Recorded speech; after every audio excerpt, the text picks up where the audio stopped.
and may be inappropriate for persons under the age of 18.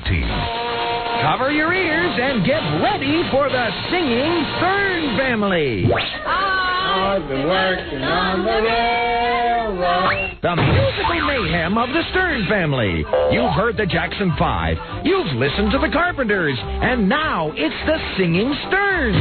Featuring a little Howard Stern getting on your nerves. This is my dolly. Through the years, the Stern family has expressed themselves in song. Unfortunately, there was a tape recorder going at the time. Here, Ben Stern, musical assassin, singing Baby, Baby, Baby, Baby. Baby, baby, baby, baby. And da-da-da-da. Da-da-da-dum. Da-da-da-dum.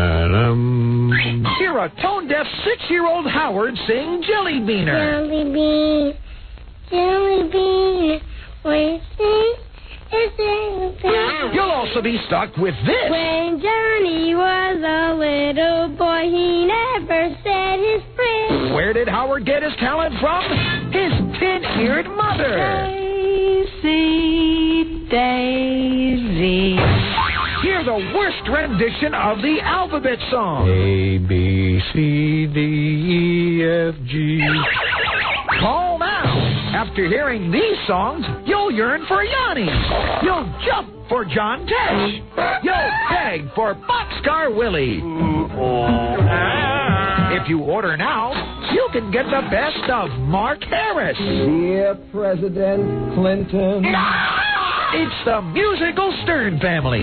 Sounds best on a jammed cassette player. Get yours now. Thank you. Paid for by Richie Herbie Records. It's a beautiful song. So you Howard. really got hit, eh? There we go. I got punched right between the eyes. My head is hanging heavy with the thoughts of him in mind. Sacrilege for us to take advantage of the blind. So tell before you come to me from out of yonder skies. A man's a man who looks a man right between the eyes.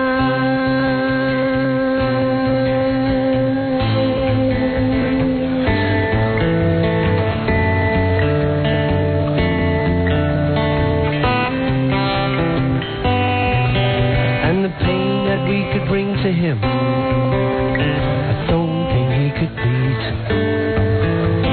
Please don't ask me how I know. I've just been up that street, and all the people living there have been silenced by their own lies. A man's a man who looks a man right between the eyes.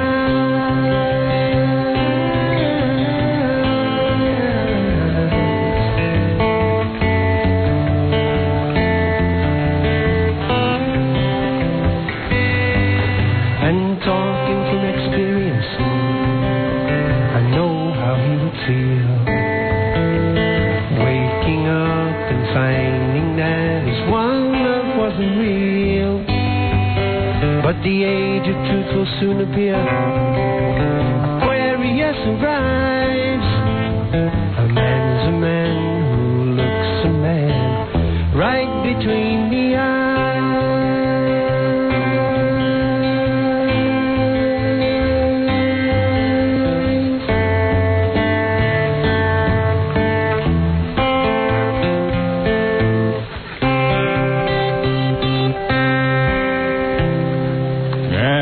Our first guest has the #1 morning radio program in New York City and also Philadelphia.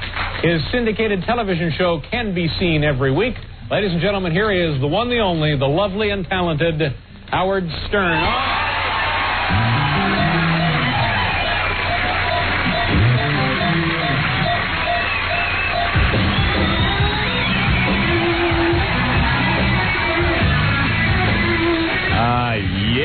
Right on time, man. Am I the hardest working man in show business or what? You better believe it, baby. I love you. I'm talking to me, of course. I love you. Okay, look. You know the drill. I got to take a little break, and then I'll come back and get everything started. We got a cool show for you. A lot of cool things happening, but first I got to do this little message, all right? We'll be back right after these short words. You're listening to The Howard Stern Show. 97.1 The Eagle. It's The Howard Stern Show. Here's Howard. I was watching the news with that fat guy out in Atlanta who they think, Richard Jewell, the guy they think blew up the Olympics, but they can't figure out how. And it gets more and more confusing because, I remember, That's a good way to put it. They think he blew it up, but they don't know how. Yeah, they just can't put it all together. They know he blew it up. They just can't prove it. And it's weird because, in this country you got to prove everything. So, thank God. You just can't grab everybody off the street and throw them in jail because they look suspicious and they, like being cops. Yeah, the way we want to do it. So, you want to be a cop? Get in jail. So anyway, about a week ago I saw a report. They said, well, the FBI has a lead. They've examined his home and they found masking tape and nails. Right. I said, well, they better come over and arrest me because I got a bunch of that. You got masking tape too? Yeah, so that's a little, that case is a little shaky, a little thin. And then they're still working on Flight 800, I know. Oh, did you hear? No. They found the pilot still strapped into his seat. So he was alive when they went down? I don't know. Oh. They don't say that. Why are you owing? Well, he wasn't even blown out of his seat. It's holy. He was intact. Flew out of the plane. Wow. You mean, in other words, they just found his chair? They found him in his seat. So you mean he was just flying through the air in his seat? Don't they have a little, James Bond always had a little parachute, ejector seat. Well, that's the movie. So before I jumped to Flight 800, so I was thinking about that Richard Jewell guy. I said, does he look like the kind of guy who's really that smart that he could, not only blow up the bomb at the Olympics, but make that phone call and do all that... And save all the people. And cover his tracks completely. And not have one shred of bomb stuff in his house. Yeah, remember the terrorists who blew up the, I guess it was the Pan Am building or something? The World Trade Center, rather. Yeah. And they figured out to... they rented a car with their name, and with credit cards, with explosives in it and stuff. They were real stupid. Right. But is this guy, either he is Lex Luthor, a diabolical genius, the master criminal. Now, when you look at him, do you think he's that capable? So you have to almost say he can't be the guy because he just doesn't seem that bright to pull that all off. Well, that's why I was trying to pull you back a little bit last week with your accusations against the guy, because I said, look, this case is falling apart fast. No, I wanted to hop on somebody. I say kill him. He looks like he's guilty just for living with his mom for so long. Well, that's what the FBI said. He's kind of weird. Yeah, why do we want him around anyway? Let's say we're wrong. What? He'll do it next week. Right. Eventually he'll do it. Now he's got reason. All right. Now he's pissed. We've ruined his life. So, anyway, who knows what the story is with him. But this Flight 800 is another fascinating case, which I'm on top of. Oh, you are? Oh, yeah. Yeah, because, you keep watching that one, and then it's weird. People keep coming up to you with rumors. Like a guy I know comes up to me and goes, it's pretty well documented that Flight 800 was blown up by friendly fire. Oh. So I said, what's your theory here? He goes, not theory. It turns out that the Navy blew up that plane. I said, okay. Well documented. Yeah, I said, So I said, wait a second. I said, now, let me stop you for a minute, because, I love a conspiracy theory as much as the next guy. I said, but... You would finally like to see one come true. I said, guess who's doing the investigation? The government. It would be easy enough to go to the Navy and find out, they keep a record of how many bombs. That would be on radar. There would be so much evidence. Yeah, I mean, even if it, like, they keep track of how many bombs they have, I think, unless they give a couple of bombs to some Navy guys and say, listen, you hold on to these, use them at your discretion. Yeah. But I don't think they do that. I'm pretty sure that they're on top of that bomb Just take crap. whatever you want. Yeah. So anyway, that's the story there. Everybody's still speculating. Well, now there's intelligence that says Iran might have had something to do with it. Oh, well, please. Of course. And, now they're down on Clinton, and rightly so, because I've said this, you need a cowboy in the White House to a degree, and I'm backing Clinton because I don't want Dole. I don't think he's much of a cowboy. I don't think he's even barely alive. But, they're saying the least President Clinton could have done was thrown out. There's about 150 known terrorists in this country that live here. I mean, we know they're terrorists. They're card-carrying. They're card-carrying terrorists. They're registered. Yeah, we know it. We suspect them of being terrorists, and that's good enough. They're not American citizens. Get them the hell out of the country.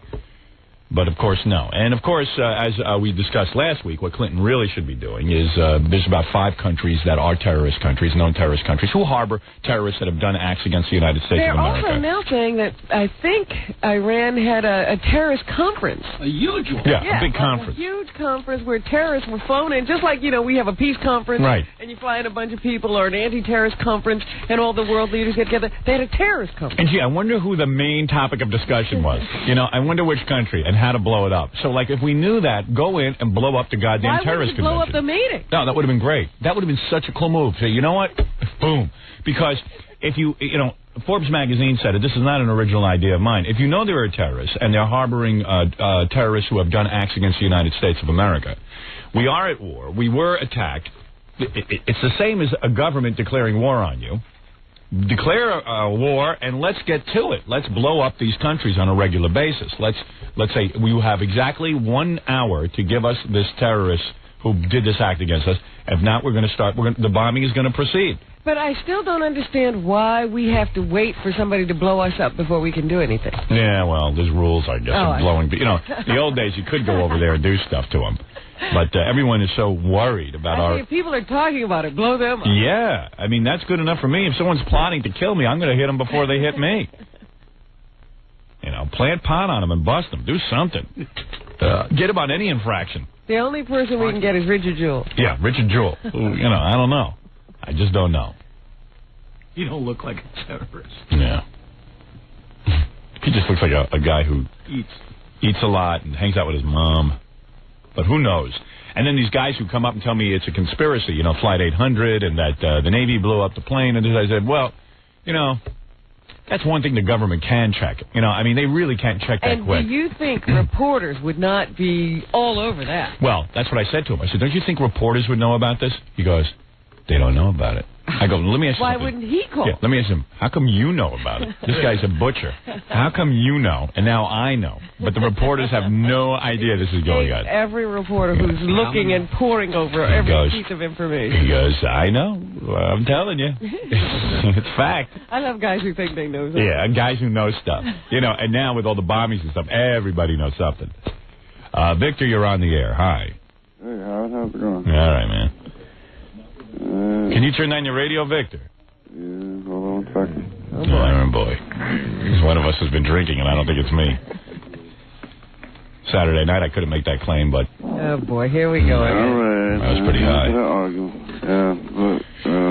Hey, man, how you doing, Victor? Drunk. You drunk? Drunk. Sounds like you might be on something a little stronger. Yeah, booze did this to you? For me. What'd you say, my brother? Hey, Robin, how's it going? It's amazing this guy was able to phone, work his phone. I could push the button. Yeah. So what'd you drink last night? Marijuana? Marijuana. That's all vodka. Vodka? Everybody's into the vodka. They don't want you to smell it on. I hit the grain alcohol Saturday night. Wouldn't you want them to smell the alcohol? Yeah, grain alcohol. So yeah. You know it was booze? Do you drink vodka because you like it, or you don't want people to smell the booze on your breath? You got it. Right. What do you? And someone tells me you're an air traffic controller. Computer analyst. Oh, computer analyst. Imagine that. Now, why would you be so drunk this time in the morning? Don't you have to get to work? No, not I work at night. Oh, I see. A computer analyst who works at night? That's when the computers work. Cool. They don't work during the day. Oh, man. I got to get as drunk as you. Only real people that go to work have them during the day. And look, what I want to tell you was that, I'm up in the Richmond story. What you got there? Yeah. And where are you calling from? Where are you calling from? D.C. Oh, D.C., yeah. Yeah, but my peoples are all from Richmond. Yeah. Your peoples are from there? My peoples. Yeah. You're one of the brothers, man.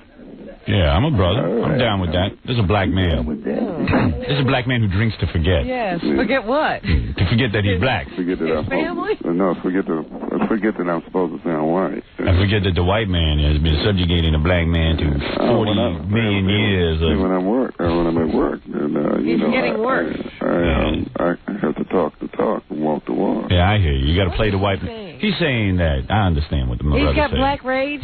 Well, he's saying yes. When he is out in the white world, he has to play by the white man's rules. But when he goes home, God damn it, he's going to play by the black man's rules. And so he gets drunk? And they get drunk. If you live in the black community. Yeah, damn right. I live there, brother. I know what you're talking about. Robin don't know. I'm a high yellow. So she grew up with the white Jew. He's high yellow, he just said. I'm high taking yellow. bits and pieces. What are you, high yellow? Yeah, I'm high yellow. You know what that means? Yeah, I hear you. Yeah, so that means that I got to... You have to be extra black. Yeah. I got to try extra. Yes. Anyway, well, you fitting in, man. You playing... as far as I can see, I don't mean to... What I wanted to tell you about was that, in Richmond, those guys down there run that little panty grocery store, and they're gonna sit there and judge you on your merit. And you up in New York and Washington. Now, I listened to you since you've been in Washington. You know, when you was in Washington a long time ago, when y'all DC 101 or whatever. Yeah. Now, what is your point, brother? No, my point is that you got more daggone sponsors than any of these radio stations. How much more of this can I take? How come he got so smart on boots? How do you know so much? Listen to this guy. Down here, I mean, they sit Why there does make you want to talk? Why am I so fascinated with drunk people? Down there, gonna sit there and say, I'm getting drunk. They can. I've never been this high. Believe me, that really pisses me off. I'm sorry, but why is he calling you crowd boys? Why is he calling me? I listened to you a long time.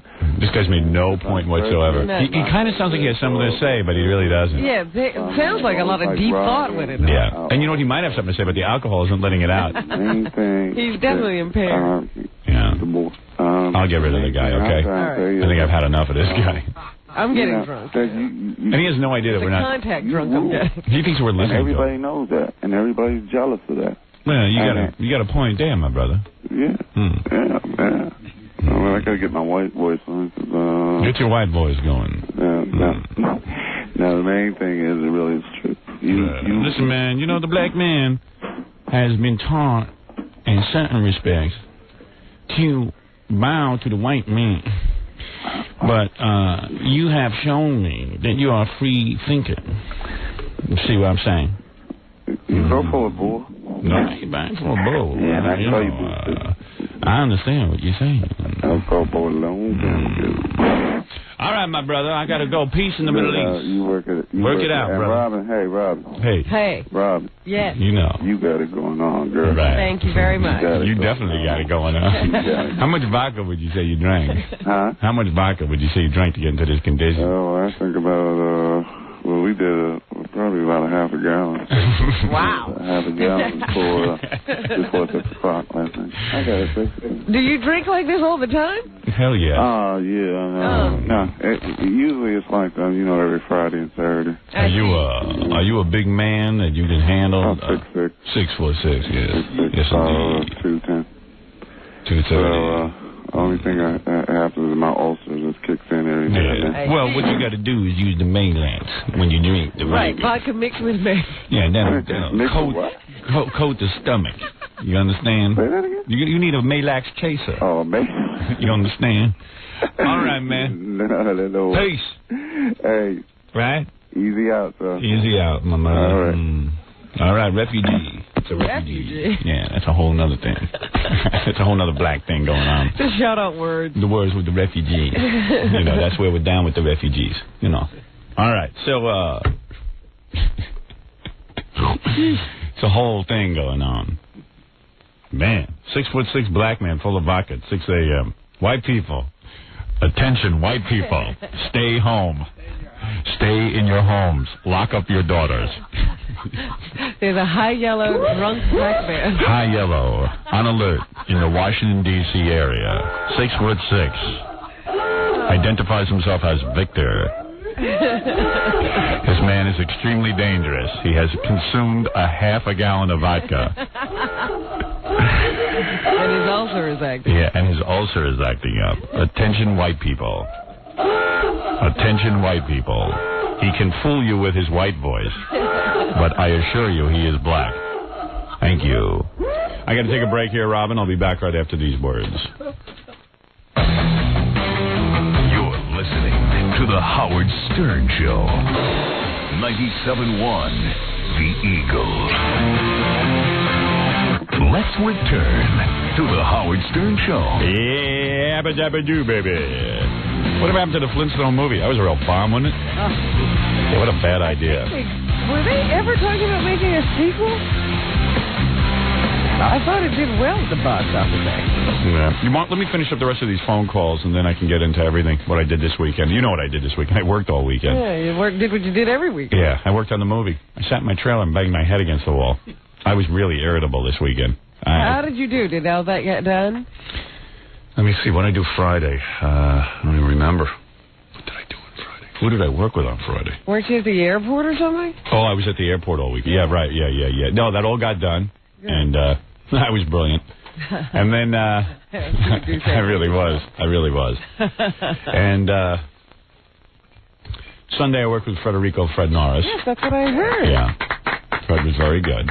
You were great. Thanks. You think so? Yeah. I enjoyed it. I enjoyed watching you every take and refine it. Yeah, it was fun. It was pretty cool. Yeah, I'm finally getting the hang of it, you know. And what, never mind. You can't tell me what scene you were doing. It's a pivotal scene in the movie. It actually is kind of a neat little scene. It turned out, you know, some of these scenes on paper, you go, it's not going to be much of a scene. And then when you get to do them, and all of a sudden you're doing the physical aspect of it, it turns out to be pretty good. Everybody I talk to asks me, how's it going and what's it going to be like? Well, go pay your money and you'll see. You know, how am I supposed to know what the movie's going to be like? I've seen about 5 edited scenes together. And I got to tell you, first of all, it's really weird seeing an edited scene together.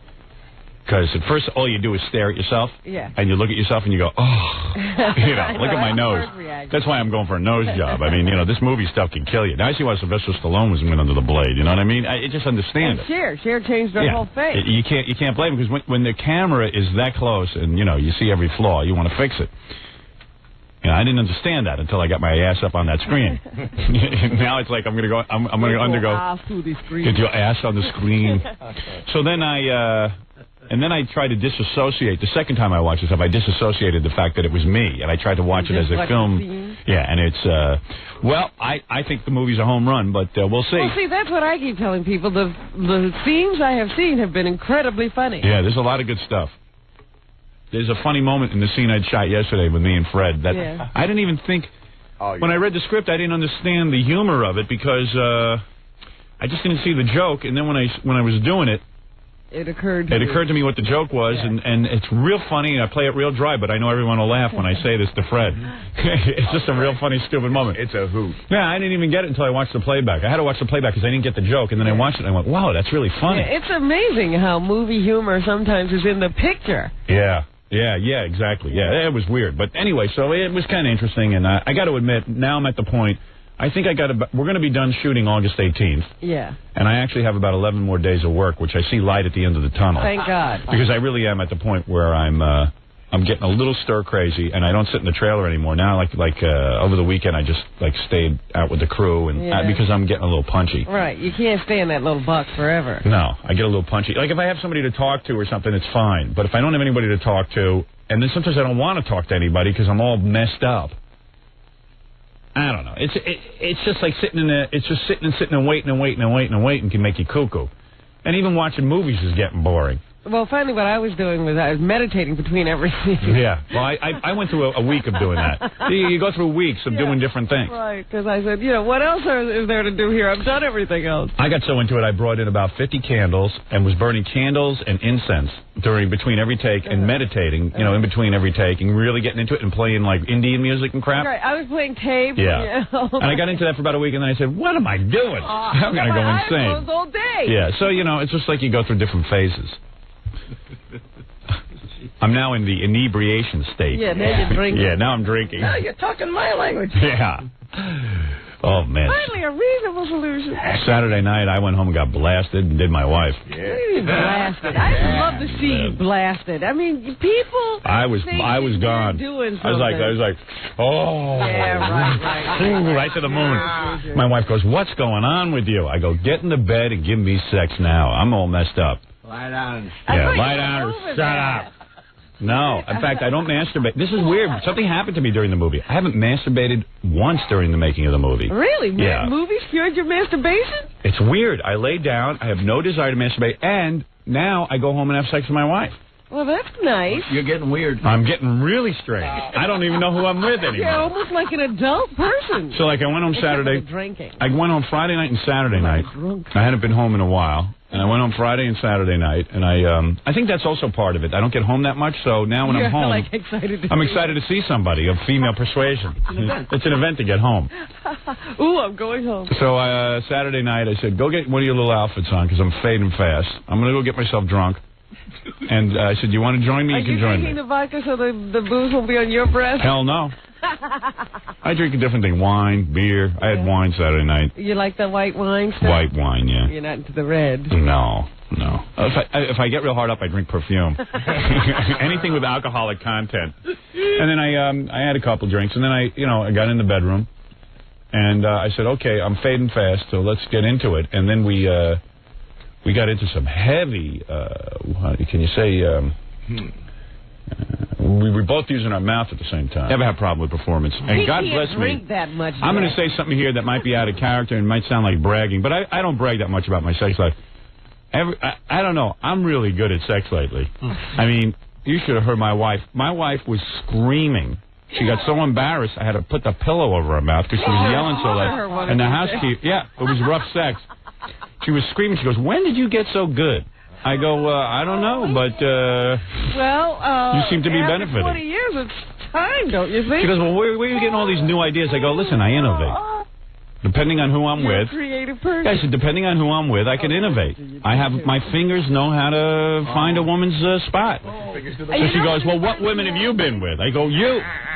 What is finally happening is I think a little spontaneity is creeping in with your drink. Oh, you should see. Drinking helps me have sex. And then everybody else discovered this years ago. Yeah. A little hooch don't hurt either. So it's all good. It's all good. See, you always say, well, how did that happen? Well, it was the hooch. Yeah. Because it's a body rush, And also, I hold out a real long time now. I guess when I hit 40, I'm able to now have sex for a good 20 minutes where I can actually keep going. Oh, my goodness. And that's without a rubber. Imagine with a rubber. I could really get all into day. I could probably go all day like a goddamn sex machine. Still be there. Yeah, and I'm getting to be unselfish. This is another thing that is really weird, Robin. You better stop.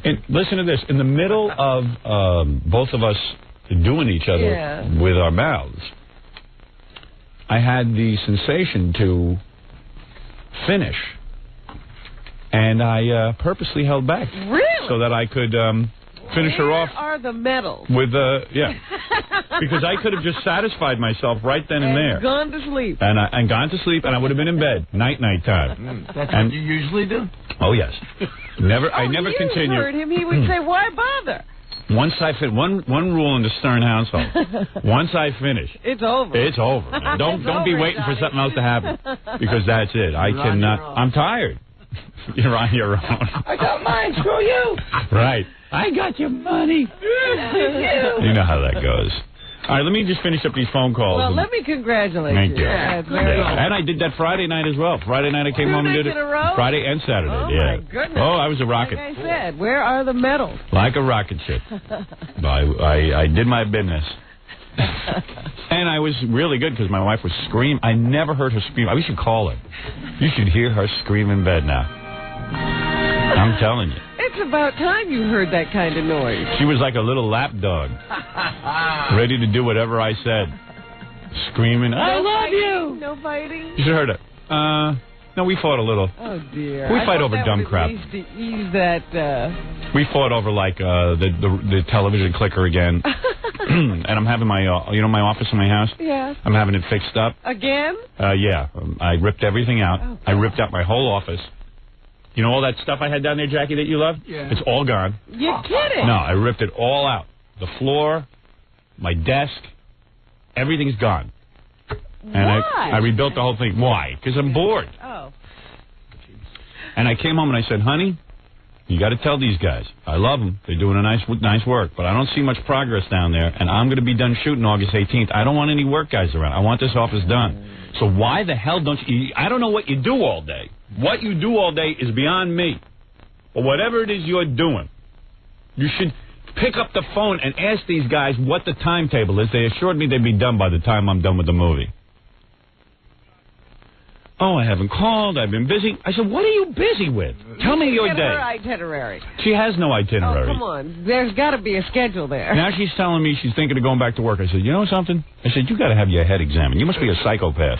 I'll tell you what. This every 5 or 6 years. Yeah, like a metamorphosis. She says to me, I'm thinking of going back to work. I said, you know what? I said, you can barely do the things I need you to do. How is she going to go back to work? I don't know. It's been how many years? Her field, it don't matter. Oh, in her field, she got a degree at least. You should see, there's a bunch of yentas running around. She's like a psychiatric social worker.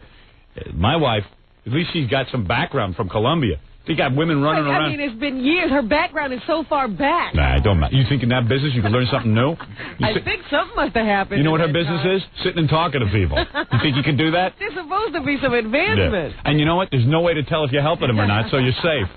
You know what I mean? There's no ratings. To evaluate. Right. As long as you walk around with a nice outfit on, which she's got plenty of. I said, listen to me. I said, you know what your job is? I'm going to give you your day the way I see it. Here's your job. I want you in the gym 4 hours a friggin' day. I want what you... What is he, an Olympic yeah. I said, I watch those Olympics. I see those women who swim and rowboat. And what woman wouldn't like this? I said, your job... They're nice swimmers. They were talking the other day. They do weightlifting. Right.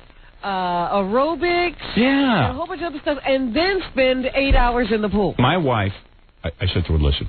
You see when your body looks good, because she's looking real good. I said, you see when your body looks good and you groom yourself, you got your hair colored. You see how I pay attention. I come home every night and I do you. I said, so that should be your job. You look at your reward. Your man comes home. I don't stray. So what are you doing? I'm telling you. And then I said to her on Saturday night, I said, you see how good you look?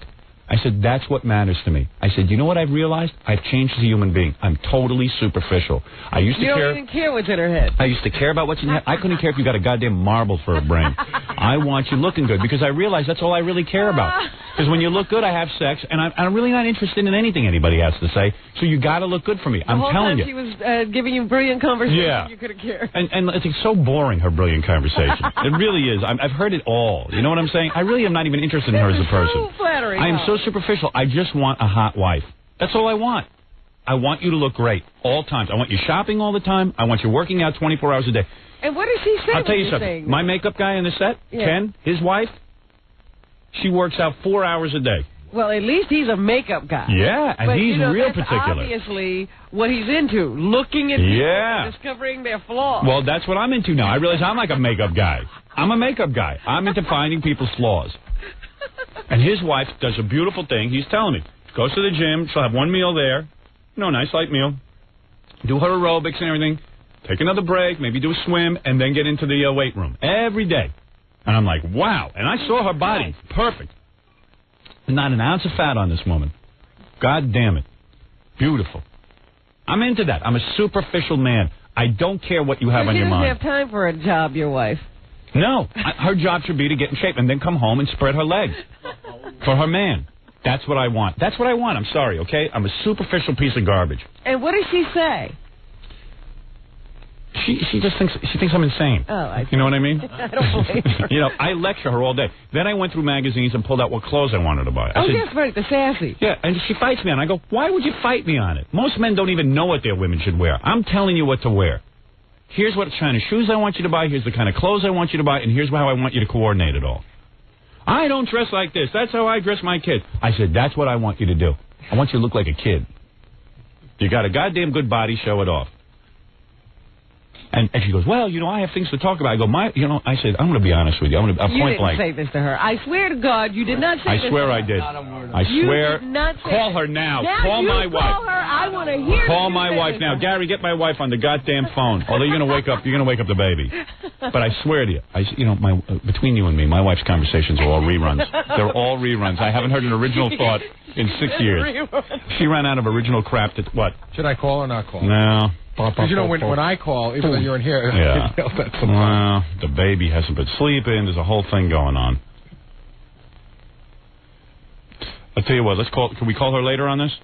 You'd better call her at some point. I need verification. All right, I'll get her on the phone at like 8. Is that too late for you? No, 8 is fine. In fact, you could probably do it. 7:30? Yeah. Okay. Yeah.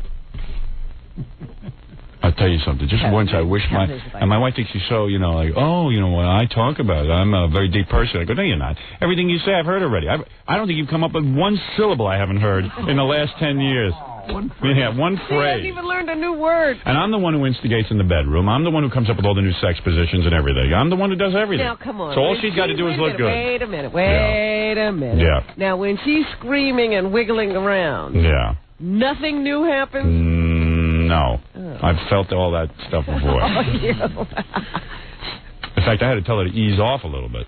Ease off of what? She was so dear. A little too rough with those teeth. Oh, dear. What is he doing? I tell her, cover it with your lips. Oh, yeah. I have to show her on a guy just what to do. I'm gonna buy one of them big rubber wangs and show her what to do with it. Training session. Or put a bit in her mouth. Well, I'll have Fred come over to the house. I'll do him. I got to get a bit. Show and tell. A dam. A dental dam. Get her a trainer. Yeah, I should get her a trainer in that. Jasmine St. Clair. One of those porn stars. You're not kidding. They know what they're doing. You must. All right, let me get through the rest of these phone calls. Yeah, but I'm not kidding about any of this conversation. She'll tell you. I want to hear that you. In fact, write down what you want to know. Here's what I said. All right, write it down so you remember what to ask her when we call. Because you better keep your mouth shut. What don't you believe? I don't believe you sat there and said, "Honey, your conversation is boring." Okay. And you haven't said anything in the last 6 years that I haven't heard already. No, you said that to me before, but you said other issues before that I didn't say because I hadn't even said that to you yet. Well, you said before the stuff about the body and everything, so I believe that. Please. I tell you, I'm telling you. But I don't believe you actually told her, I don't care what you have to say, I'm superficial. Okay. And that all I care about is you looking good. All right, how much you want to bet I said it? 8 hours. All right. And I don't even care what's in your head. Now, your head could be full of marbles. Put your money. Don't get a job. All right, you work out think 4 days a week. Don't get a job. I've heard him say that before. Don't get a job. 4 days a week. Work out. I told her 7 days a week. Work out. And you said I didn't say what? That you've become a very superficial person. That I'm a superficial person? Care about her conversation. That you don't care if there's marbles in her head. Put your money where your mouth is. How much you want to bet that I just said $500. Okay. You're on. You just lost $500, which you won't pay me. I'm not paying you. If you said that, I'm not paying you for that. There you go. Of course I said it. I would have bet $500 if I knew I didn't say it. I told you. I'll pay you. If you said that to her, she'll call up and she'll say, oh, no, he never said And you ask her. I won't say a word. All right. Oh, she knows I said it. Hey, you're on the air. Hey, what's up, my man? Hey, a lot of blacks calling in today, my man. I like that. All right, wait a minute. I have a stipulation on this bet here. Yeah. You couldn't have said it as a joke. No, I wasn't joking. You have to have been serious in that conversation. Oh, I was dead serious. Robin, you don't know. No jokes. There's no jokes. Tell Robin somebody need to knock them boots loose. Yeah, I hear you, brother. You sound like the man to do it. Mm-hmm. Let me tell you something, Robin. One thing about me when I get home, I don't joke about anything because I've been joking all day. I'm very serious. My wife doesn't get any life of the party when I come home. I think it was one of those conversations, ha, ha, ha, honey. I don't care about your conversation, ha, ha, ha. Like Jerry Lewis, I'm a clown all day. When I go home, I try to be Dean Martin, all right? I want to be taken seriously. Oh, no, I was holding her, and I said to her, listen, I swear to you, I just said to her, I took her, and I said, I'm going to tell you something. I have become extremely superficial. And I'm going to tell you something. I'm being honest, and I'm being forthright. I only care how you look. I could care less about your personality. You didn't say this. That's what I said. All right. Write it down because it's down. I'm and I will. The question. And the question. And I'm going to ask her what she's still doing with you. She's a fool. Hey, when you're paying the bills, that's what you could do. You're damn right, brother. I'm paying the bills. The guy who understands you. Yeah, he's a man. I was talking to a guy over the weekend, a buddy of mine. He just got a second divorce. Second divorce? Yeah, and the judge cleaned him out. I mean, cleaned this guy out. Nice guy, too. Yeah. This is a guy who has a high-risk job. He, I don't want to say, I don't want to embarrass him, but he has a high-risk job. He has a pension, and his wife cleaned out his pension. This is a young man, too. In other words, when he turned 65, he's still got to pay her. Hey, she needs coverage in her old age. Well, I'm going to tell you something. This guy was hurt. I said, let me ask you something. I said, was a guy judge? He goes, yeah. I go, a fellow man would do this to another man? I said, I can understand a female judge. A man? He said, the judge turned to me and says, guy let you off lucky. I could have taken 35% of your pension. I only took 10 or 15. Well, that doesn't sound like he was cleaned out. Oh, took both his homes, everything. Oh. Everything, guys. He says it's like starting all over. And then dipped into his pension. Oh, my Lord. And she ain't worked for nothing. And she didn't do a goddamn thing. The second wife. The first wife I understood. The second wife didn't do a goddamn thing. What do you mean she didn't do a goddamn thing? You heard me. Was she there? Oh, she was there. Do her duties as a wife? Oh, man. I tell you something. These women, they take you to court. It's like stealing. These women should wear a mask in court. If you're going to commit robbery. Hey. Stick them up. You know what? My woman took my beater. What did you say? My woman, when she divorced me, took my hoopie I had, my old car out there. Really? Yeah. What did she take? Your what? Your car? My hoopie. Your hoopie? It was a car I had. They call them hoopies once they... Oh, your wife? Under 70. Your wife took your hoopie? Yeah, I let her have it, but I'm just saying. She got the hoopie. She didn't get my black and white TV, but she got my color TV. Mm-hmm. She didn't get my recliner, but she got my favorite chair. I love these guys who get the divorce. So here's a man who don't have a lot of means, and all he got is a recliner and a black and white TV. And a black and white TV. And they still clean him out. They still clean him out. And he's probably... I'm happy than a sissy with a new boyfriend. Yeah, let me tell you something. Let me tell you something. That's a happy man. Did you hear how happy he is? He's happy as a sissy with a new boyfriend. I'm happy than a sissy with a new boyfriend. Let me tell you something. Yeah. Let me tell you something, my friend. You know why divorce is so expensive? Because it's worth it. It's the best thing in the world, right? Now you're free. You might be sitting there with... It's expensive for white folks. Black folks, divorce don't cost us nothing because we ain't got nothing to give back. Yeah, you're lucky. You know, what's she going to get from me if she divorced me? She got a recliner. Big deal. She got my recliner. No, she didn't get my recliner. She got my favorite chair, my favorite color TV, but I got the black and white and the recliner. Right. How could so I can always get me another color TV. She's a lucky woman. She's very lucky. But what I call about I work at the airport. You don't mind putting your teeth in for this conversation, do you? What do you do at the airport? He flies jets. Baggage. I work where they load the bags. Matter of fact, I'm the one driving that little tow motor around with the bags on. And let me ask you a question between you and me. Yeah. You ever go through those bags and take a few things? You know what, Howard? We used to could, but not no more. Right. Why, they watch you? Man, they watch you like a hawk. Mm. Yeah, there's no bennies in that job. The job doesn't even have any perks. Yeah. But you know somehow they can blow a plane up easy. Of course, because nobody checks those bags. Don't nobody. They got the silliest. The guy in charge of that at the Cleveland I shouldn't say the airport. You know why they can? This guy be higher than a giraffe eyebrows. This guy come to work high. High, right. That's high, ain't it? Higher than a giraffe's eyebrows? That's high. Yes, sir. Where did he say? Yes, sir. And he come to work high every morning. And he's in charge of the final piece of luggage going in. Well. And he the one check off the list. Well, listen. We had an inspection. They found, they planted 3 fake bombs on one plane on a Saturday. And they fired. Well, let's just say that this gentleman is making a claim about an airport, but he, I'm telling you, man, it ain't we don't safe, know. Man. We don't know that this is fact. We don't know that he's an actual airport employee. You don't know it. Well, I'm gonna tell you something. Well, we don't know it. We don't know you, my man. Robin, check this out. We have to tell the audience that. When you in the Air Force? Yes. I was in the Air Force too. See, that was my job in the Air Force, Robin. I ain't got to lie. 57130. I ain't got to lie to you. I'm telling you. Right. The security is so lax. Well, let me tell you something. You happen to be right. You can penetrate it. Let me tell you something. Then you can penetrate Robin. Oh, I like to knock them boots all night. Security is high. So listen to me.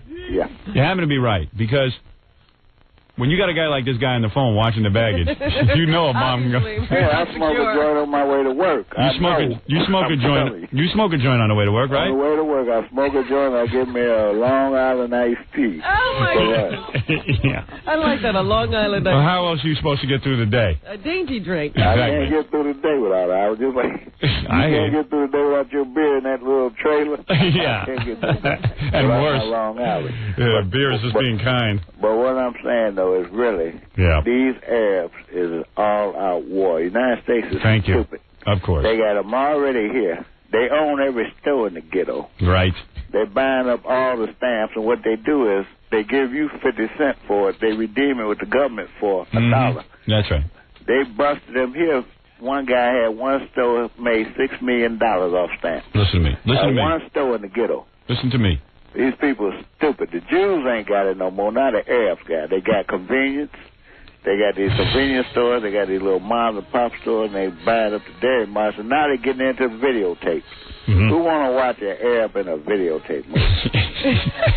Yeah. I'm just saying. It's getting what this reminds me of? Remember in the Eddie Murphy movie Coming to America? The guy sitting around the barbershop yelling about everybody? I can't buy no store in that. And it's like that Spike Lee movie, too. I can open up ice Those guys sitting on the lawn chair. Lawn chairs. Out of the card table on the side. Yeah, in front of the Korean deli, screaming about it. Well, you're right, my brother. Listen, let me say something to you, all right? You know what I'm talking about. I know. I'm going to say something. You know what I'm saying? Let me talk to the white people for a second, because you're addressing something very important. I don't know if they know what you're talking about.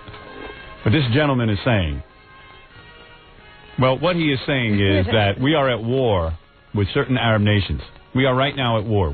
Some people don't want to admit it, but we are at war. The government won't admit it even. No.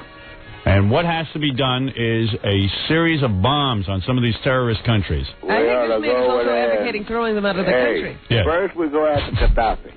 Right.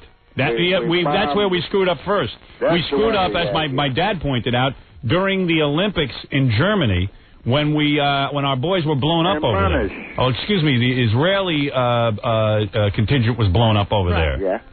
And nobody did anything. All these countries were there. It was done as an act of terrorism, and all the countries backed out and said, well, it's okay. Instead of all of them getting together right there at the Olympics and saying, we are going to bomb now the nations responsible. We knew who was responsible for that. There was no question who had done it. You don't say. But we're pussies. And what happens is now they're going to do it more and more to us. Now, these countries that are now holding known terrorists have to be blown up every day until they hand over these terrorists. And if you think I'm wrong, I am not wrong. I'm not wrong either. Well, you might be. Don't take a rocket scientist to figure it out. Exactly, my friend. All right, thank you. I want to, assalamu alaikum. Alaikum salam. Yes. Robin? Yes. I like to knock them boots. Peace in the Middle East. No, peace in the hood. Peace in the hood, brother. All right. All right. Salam alaikum. Alaikum salam.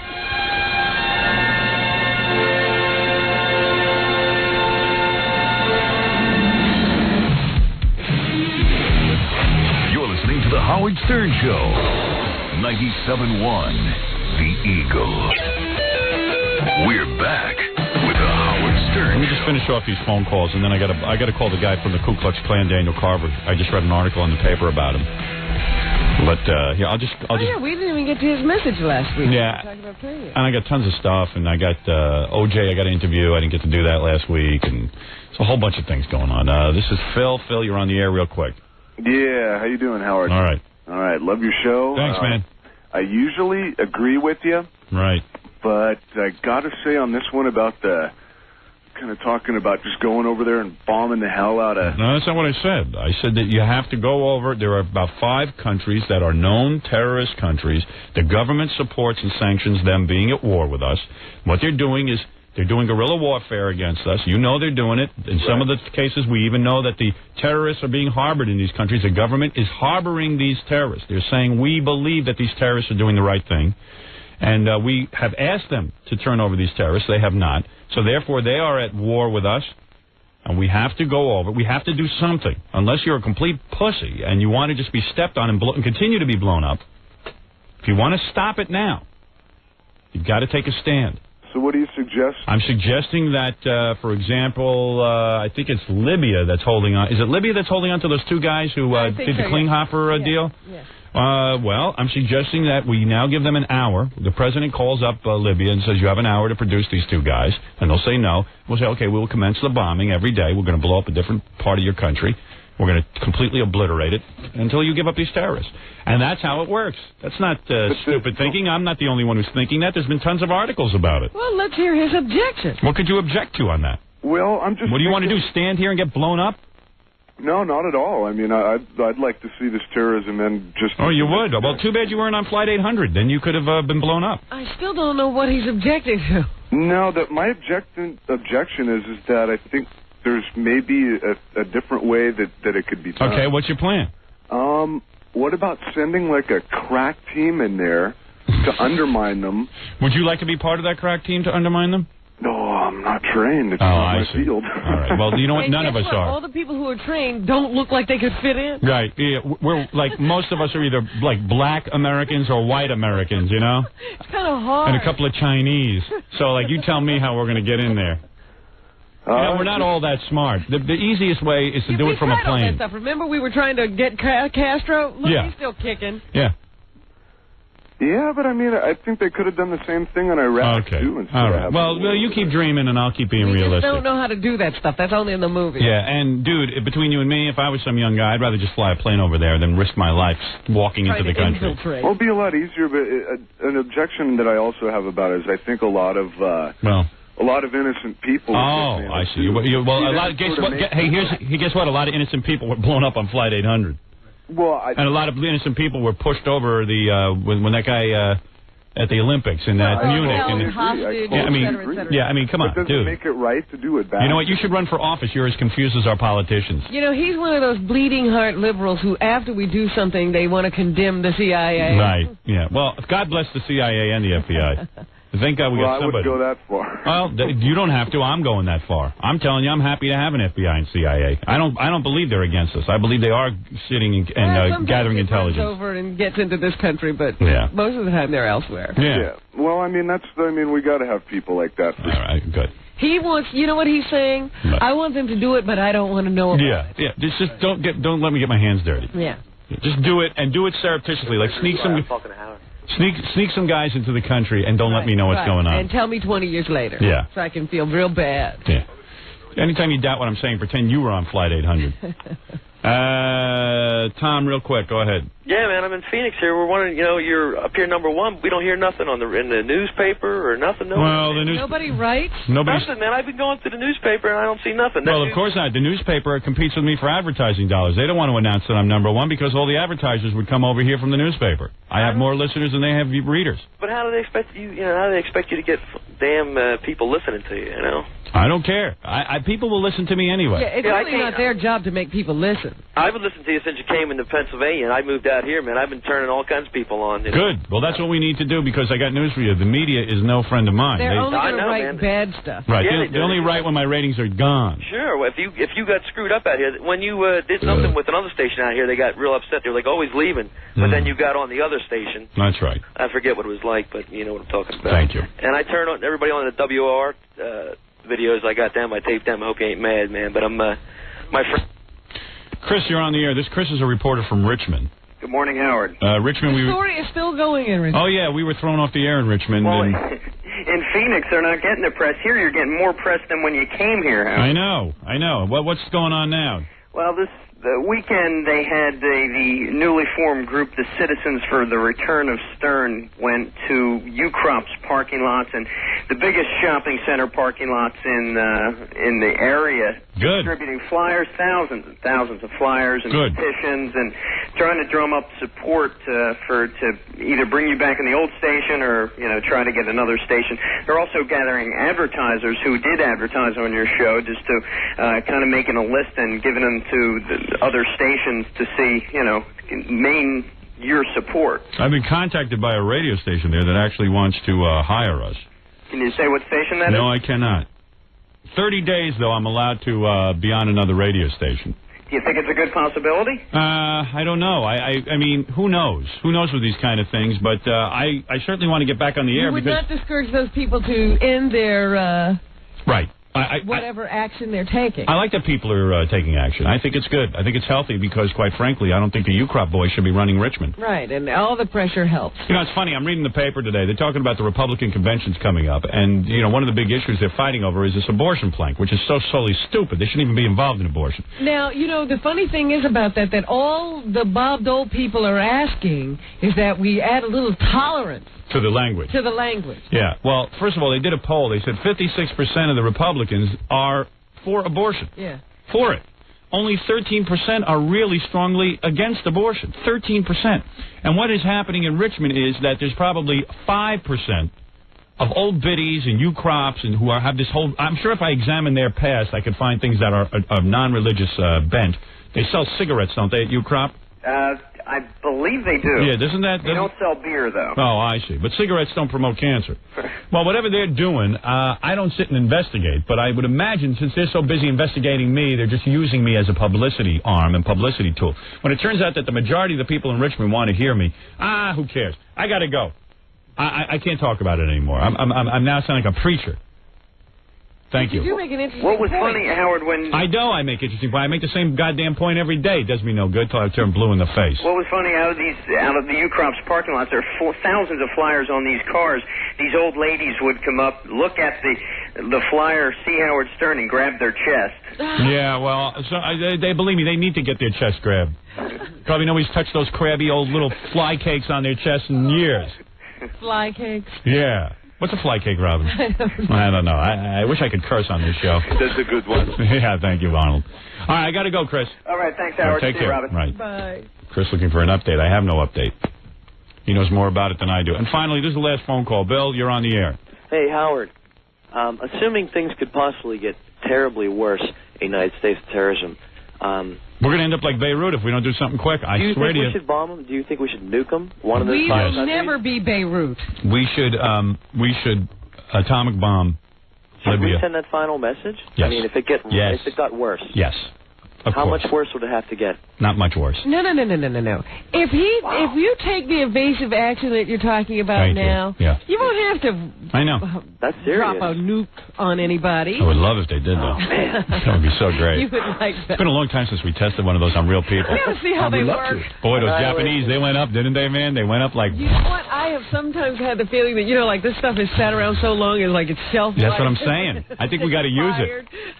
Wow. God. What year should we do it? 2000? I mean, you talk about when we were in this World War II. Yeah. And we could, after we kicked so major ass, these Japanese wouldn't give up, man. We blew mines. Right up. Harry Truman. Yeah. Didn't lose a night of sleep. What? You think it's time to do it again? Oh, you bet. Wow. It sends a message. You notice after World War II, everything was calm? Yeah. You didn't hear a peep out of that Hiroshima. That used to be a hotbed. Now they all walk around in little white slippers, and they don't even get dirt on their feet. Oh, stop it. They're completely subdued. Not a pretty thing. It's beautiful. That's nuts. I tell you, man, just think, man, we drop that bomb, the towels on their heads will sizzle. All right, Howard. Right, my friend? Yep. Whoosh, there it is. All right, take care. All right. Bye. Now, I have to ask you something, Mr. Warmonger. No, I'm not a warmonger. I believe in peace. I never hurt a fly. I hate to see our own... This is what cracks me up. I was thinking about your tirade against the French. Thank you. What would you have done if you were French? I would have resisted. I would not... I'll tell you what I would have done. I'll tell you what I would have done. And this is all I ask of the French. You're talking about during World War II. Right. All I ask of the French during World War II... No, you can't ask anything. Let me tell you what I would have asked. That they at least, the very least, when they were conquered, okay? I don't mind that they were conquered. Okay, they weren't good warriors. I never said anything about them being conquered that it's a bad thing. But what I would have liked to have seen, they are such a non-productive people normally. They did a study. They found out before they were conquered, they were very non-productive. When the Nazis took over, they became super productive. They not only worked... Excuse me, you asked me a question. They not only worked, they worked harder. I would simply I would have said work at the same level. In the situation. Yep, I would have worked at the same level. That's all. I would like to have seen you in the same situation. In other words, easy to sit over here in your armchair and second guess. You do what you want. Happened. I'm just telling you the French suck. I believe the French are still in pain as a result of what they did. All right, forget about World War II. Let's move to the forward. Now when they don't have to be brave, right? Yes. All they got to do is let our plane fly over so we can reach Libya faster to blow them up, and they can't even give us goddamn airspace. That's all I ask. They are freaks of nature. That's what they are. Don't start in with me. But let me remind everyone that you have never fought anyone. I have too. I was in Vietnam for 3 tours of duty. Let's see you go do that, Miss America. In the military. I'm the one who really you were in the military sitting there looking at the 4 walls in North Carolina. North Carolina? Wherever you were stationed. Ohio. Same thing. I really You smoked pot for a year in the military. That was my... And thought about stripping. All right, let's take a break and we'll be back. At least I was there in uniform. Bomb the French. You're listening to The Howard Stern Show. More after this. 97.1 The Eagle. Howard Stern is known affectionately as the King of Slime Radio. Cindy Adams has the scoop and more. His name is Howard Stern. He's the bad boy of morning drive radio with a mouth that his mommy should have washed out with Brillo. Ow. He's on station WXRK, better known as K-Rock. That's 92.3 FM, kiddies. Howard is also known as a world-class mouse. Well, after the Stern hit the fan today, let me tell you what I did. I spent hours trying to find this hotshot. He spent part of his day avoiding me. I called his studio. They said he was on the air. His people made me leave my name, rank, and serial number. He'll call back, they said. Forget it. Then I called his agent, Don Buchwald. Once they disconnected me. Twice they disconnected me. 3 times, no luck. Eventually, Mr. Buchwald called back to say his client, who had chopped me on the air many times, in fact made Cindy burgers out of me a few times, would not speak to me. Would you? Now, Howard Stern is 6'3". He stands on a 7'4" ego, but he wouldn't talk to me. Me, I am a towering, majestic 5'3½", a puffy size 6. How could I hurt Howard? He doesn't do interviews, his agent told me. Why not, I said. Reagan does. Before airtime, I called Howard at his house. He has a telephone answering machine. It says nothing. It takes no messages. I wouldn't say he has a negative personality, but let's put it this way. Even Howard's machine doesn't want to talk to him. Thanks, Cindy. That was pointless and sexless. With your dream date, Howard Stern. I'd just been fired. I don't know that I wanted to talk to Cindy Adams, you know. Forget it. Kiddies. Cindy Burger. Dracula's bride. Yeah, didn't that music make her sound like a vampire? That's what we were saying in here. Hey, Robin, never mind her. Jackie, Penthouse, joke pays Mottling. He is kiddies. Forget it. 78 minutes of dirty jokes on CD or cassette on the hysterical Sergeant Pecker. Only $12 plus $4 shipping and handling. Or as Cindy says, forget it. August special, buy 2, get 1 free. Congratulations, Jackie, on your hit new album. 1-800-323-KING is the number if you want to get in touch with Jackie. For filthy jokes and more Sergeant Pecker info, you can visit Jokeland on the web at JackieJokeman.com. Good for you, Jackie. A lot of exciting things happening in his career. Okay, I got to get Daniel Carver on the phone. I got to get my wife on the phone. But also, this guy has a tape of a television report that aired in Richmond. All right. So if you want to hear that. Richmond, we're at war. Yeah, just so you can keep updated on what's going on. Dave? Howard. Dude. Good morning. Good morning. Robin. Hello. Can we hear that tape? Yeah. Listen, first of all, tonight ought to be a great night. I'm all set up for this evening because evidently, from what I found out this weekend, U-Crops is going to give a response to all that's happened. One of them's been out of the country, just came back this weekend. And unfortunately, these guys love it. I mean, they think like this is like these are guys, supermarket owners. They want to be superstars. They want to be, they want to. Yeah, now they're getting to do interviews. Yeah. Right, but they got to say something now because Bill Duran is the one that's heading up this grant. Well, what he's going to say, I'll tell you what he's going to say. We had nothing to do with this. We didn't like him on the air here, but it had to do with. The radio station was sold, and they evidently didn't want to have him do business with him, and we don't care. I mean, what do they care? What do they care if I'm on the radio or not? Right.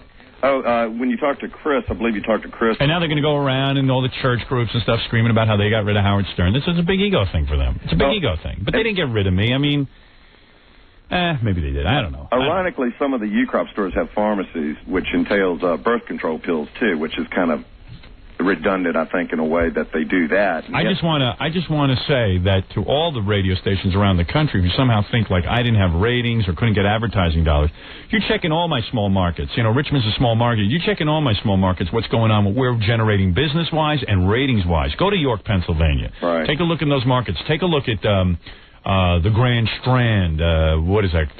Myrtle Beach. Take a look at all our small markets. Like York, and I'm trying to think of some of the other ones.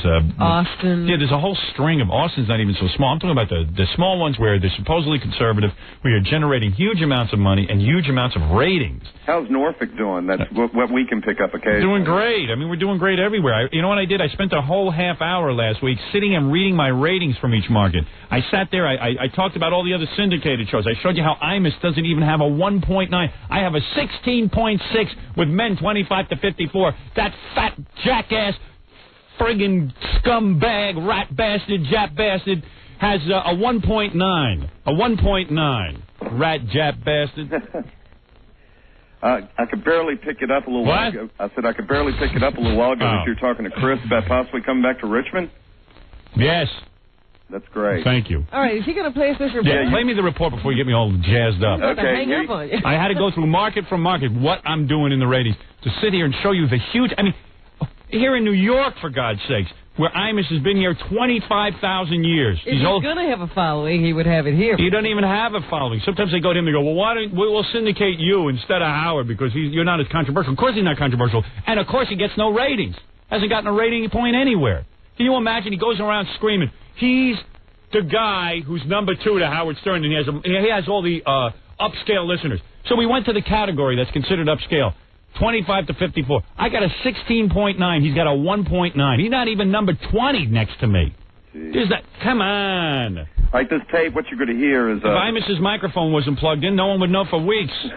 Right? Right. All right, quickly play me this report. Okay, the tape is the reporter, and he'll interview Bill Duran. He'll interview Bill Duran, which is the fellow that started up the Flyers, and then you're going to hear the response from the people. Just play the tape. I can figure it out. Getting into their cars. You're going to give me a play-by-play. Just play it. All right, here you go. Get me annoyed. Contact 106.5 The Buzz and demand the return of Howard Stern. A news reporter, Allison Bozarth, has more with some loyal Stern listeners. Know something, when you're Howard, you can only love me. Some call him rude, crass, even vulgar. They say they are happy Richmond turned down a volume on Howard Stern. Others, though, continue fighting to bring the self-proclaimed king of all media back. What we're doing, what we're hoping to accomplish today is to get some rally behind the cause for the return of Howard Stern to the Richmond radio airways. And by getting the flyers out with our number and name on it and everything else like that, then people know who to contact. Shock Jock supporters say they hope enough of these 2,000 flyers they are distributing will reach the fans and encourage them to start a petition to get Stern back on the air. Citizens for the return of Stern say, quote, they believe 106.5 buckled under the pressure from civic groups and holier-than-thou businesses. Not true. We decided to choose, some U-Crop locations to begin with, just to let them know that, that's where we feel the main pressure came from for yanking them off the air. U-Crop's customers, though, seem to agree with their grocer. I don't want to see Howard Stern back on the radio. There are too many other fine problems, and he's so common and ordinary, just vulgar. Yeah. I don't like him. Demanding the return of Howard Stern, huh? He's an interesting fellow, but I don't think he belongs around here, really. First 2 weeks, something different. After that, I think everybody was burned out on it. Yeah. That's what they had. I've seen enough, heard enough. Others say they may not like him, but it's a matter of censorship. I'm not a personal fan of Howard Stern's, but I don't think U-Crops or anyone else is in a position to legislate morals. I think that he should be on the air if he has a following. And Henrico, Allison. Who edited that piece? With a hatchet is what they use. Yeah, right. Well, first of all, who would want me off the air? If you wanted me off the air, all you'd have to do is keep your radio turned off. That's number one. I'm only on the air if you put me on. So why would you care if some guy who has to go to work every day gets the opportunity to be entertained for free by me? I'm sure there's a lot of other people they don't like on the radio, but they don't hear them. Yeah. They don't know them. I mean, how absurd. What am I doing that's so bad? And you heard that one old biddy who's retired, probably hasn't listened to morning radio in 25 years. You ought to see her. And they could care less about what other people find entertaining. Please, it's a ridiculous situation. You should be up in arms out there, and you should do something about it. I don't know what to tell you to do, but go and protest. Don't buy groceries from U-Crop then. Do something. We're getting it started. All right. Thank you. All right. I'll let you know what's going on tomorrow. All righty. Thanks, Howard. Bye, Robin. Bye. Here's Daniel Carver, the head of the Ku Klux Klan. Is he? Well, yeah, he's kind of. You're like one of the top guys, right, Daniel? Yeah. Right. According to Daniel, we've never had anybody verify. Oh, believe me, he's one of the top guys. Right, Daniel? Yeah, that's right. Yeah. I mean, come on. Yeah, Nobody is more... He's doing that Barney Fife thing. He's really proud of it. What are you putting the guy down for, man? He's just trying to be a guest. Right, Daniel? That's right. Anyway, this guy... There's nobody more devoted to the Ku Klux... listen, I'm not a devotee of the Ku Klux Klan, certainly. But I got to tell you something. If I had an organization, I would like to have a few guys devoted to it. Like this. This guy's a pit bull. Am I right? That's right. All right. Been going longer and harder than anybody I know. I mean, to the point where you don't make a lot of money or anything. I mean, you're just totally into this Ku Klux Klan thing. Yeah, there ain't no money in it. So I'm reading an article. We hadn't heard from Daniel in a while, but this was kind of interesting, so I figured we'd check in with him. What's it say? You'll have to read it to her, because she can't Thank read. you. I knew. Oh, please. Get a new line of jokes. Get a new set of jokes, Daniel. Just let him read, then. He'll read it to you. Go ahead and read it to her. All right, here you go. Like you can read. This is from... How many cartoons have you watched already? Well, don't stop putting me down. Oh, you're doing Daniel. Yes, all right. This is Glamour Magazine, believe it or not. Did you know you were in Glamour Magazine, Daniel? Yeah, I saw that article. Yeah. So, first of all, they got several pictures of Daniel's house. And as you know, Daniel is quite vocal about being in the Ku Klux Klan. And I'll describe the picture, first of all. In front of Daniel's home is two statues of Ku Klux Klansmen in white robes, the full robes. Then on the bench, he's got four little black children. Are those statues. Cement statues? Cement statues, which Daniel calls cement niggers, is what he calls them. And one of the kids' heads is chopped off. Oh, dear. What does that mean, Daniel? I don't know. What does that mean, Daniel? That means somebody come riding by and didn't like it and knocked his head off. Oh. And then he has three little tiny black people here on the grass, as you can see. And then he has a bunch of signs on his lawn. This is a residential neighborhood, and it says the following on the signs. I'll read the signs, Daniel. Mexicans are as bad as niggers, and they spread many diseases. People have diseases are they responsible for? A brain is a terrible thing to waste. That's why niggers don't have any. People have the right not to associate with niggers. NAACP, niggers, alligators, apes, coons, and possums.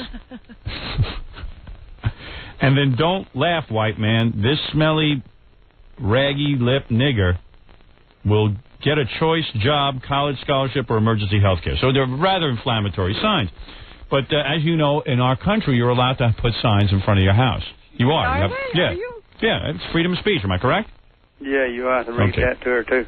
All right. Anyway, by the way, your signs don't sound that different than Jackie's comedy act. Oh, please. All right. So, I don't know who's writing for who. Danny, you must be voting for Dole, I would assume, right? Well, yeah, I don't have a choice. Anything would be better than Clinton. Mm-hmm. Even though it might be good to keep Clinton, because he's carrying us downhill fast, and the quicker we get to the bottom, the quicker we'll get back up. Yeah, because we'll have that race war, right? You know, I know you were race war. I know you were supporting Buchanan for a while, and they accused me of putting you up to it or something. Can you imagine that? No, I can't even imagine that. And they said Howard Stern, Buchanan goes, Howard Stern embarrassed me by getting his Ku Klux Klansmen to call in. And right, they were sort of equating Daniel to Captain Jenks or something. Where Buchanan's wife made some kind of comment. Yeah, well, first of all, I am not associated with the Ku Klux Klan. Second of all, I don't. No, and I don't. Listen, I don't. Send the donations all the time, don't you? No, I don't. Oh, you don't? No, but don't. But also sending them in your name, man. Really? Is that true? I thought you were supporting him. Well, no, that wasn't me. But the thing is that Daniel is a guy who acts on his own. I can't tell him who to vote for.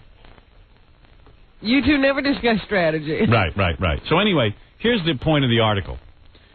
So Daniel lives in Georgia, and his home is en route to some of the Olympic events. Is that right? Right. He's on a main highway, right? Yeah, I was on a main highway. Yeah. So Daniel has all these signs hanging out, and normally they just hung out there.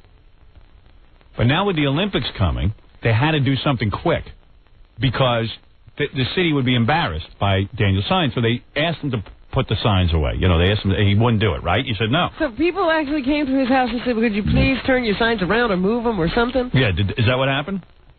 No, everybody around here, they just loved them signs.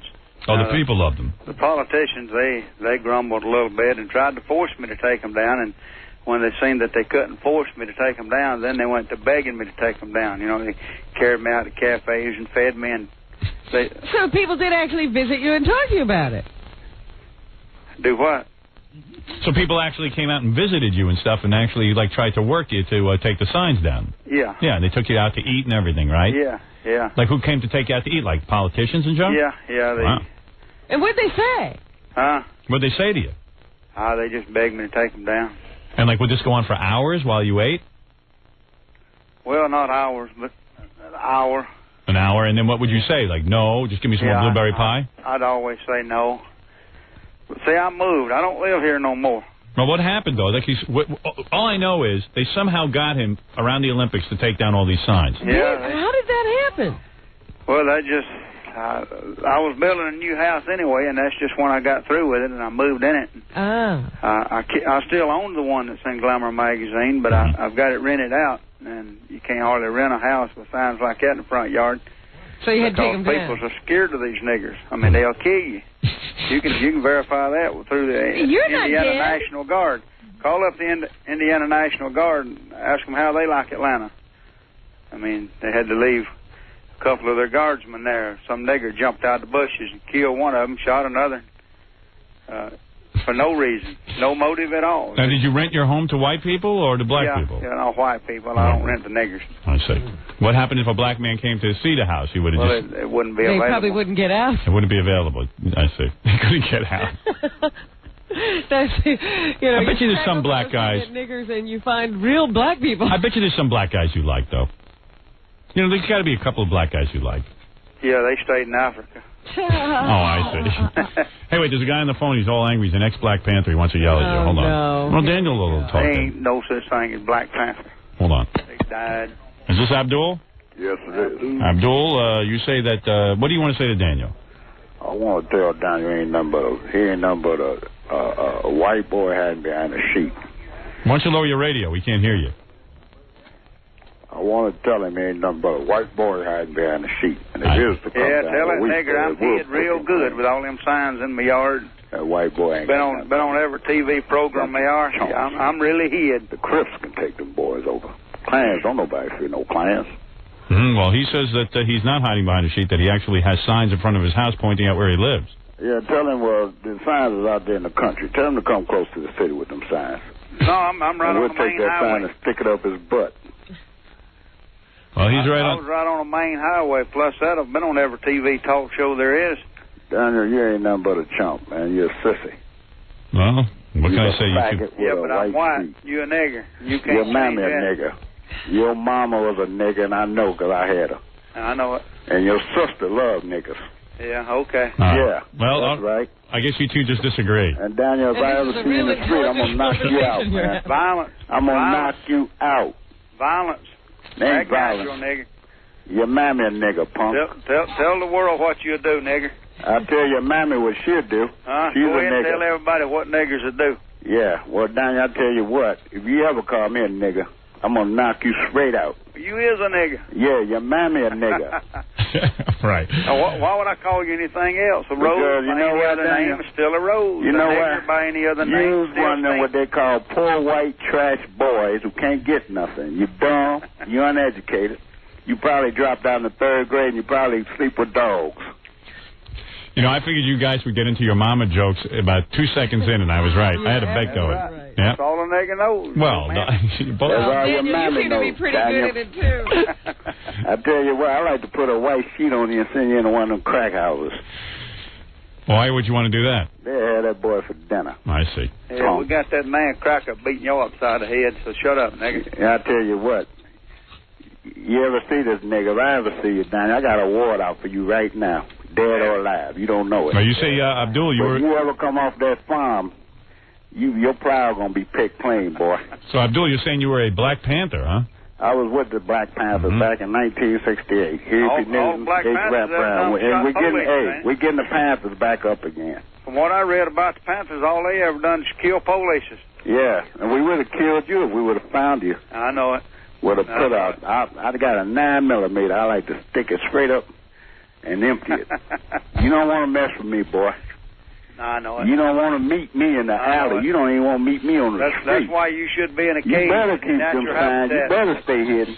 That's why you ought to be in a cage. Yeah, I like to be in there with you, Daniel. You be a Maytag fag when you come out of there. I love listening to you. I could listen to you guys all day. Maytag faggot. And that's all you is, Daniel. What is that? And I tell you what. Won't you go back to Africa where you can live? There's one nigga you don't want to mess with, boy. You better go mess with Go home, nigger. Yeah, I'm at home. You come here, Daniel. I'll come there. I'll come in your backyard. Yeah, Hey, you know what you ought to do? Next time, like, Daniel comes up. Daniel knows where to stay. Daniel knows. The airwaves is your best waves, Daniel. Because if you ever step in the streets of New York or anywhere, and I'm knocking you out. Walk all over out. New York, nigger. Yeah, your mammy is a southern nigger. What you do, nigger? And your grandmama's a nigger, too. What you do, sell me some dope? Yeah, I'm going to shoot you up with some dope. I ain't going to sell you now. I'm going to shoot you up, boy. When I get through, you're going to be running with niggas. Okay. That's right. Well, niggas going to be your best friend. Yeah. Uh-huh. Well, I got to tell you. Monkeys. I can visit them in the zoo, huh? Uh-huh. Yeah, Daniel. I want you bad, man. I'm standing here now. You don't want me bad enough to come down here? I got my 9mm. I'm locked and loaded. You don't want me bad enough to come down here after me, though, do you? Daniel, I was down there, punk. You didn't come out your farm. I'm the one who was standing outside your gate. Yeah.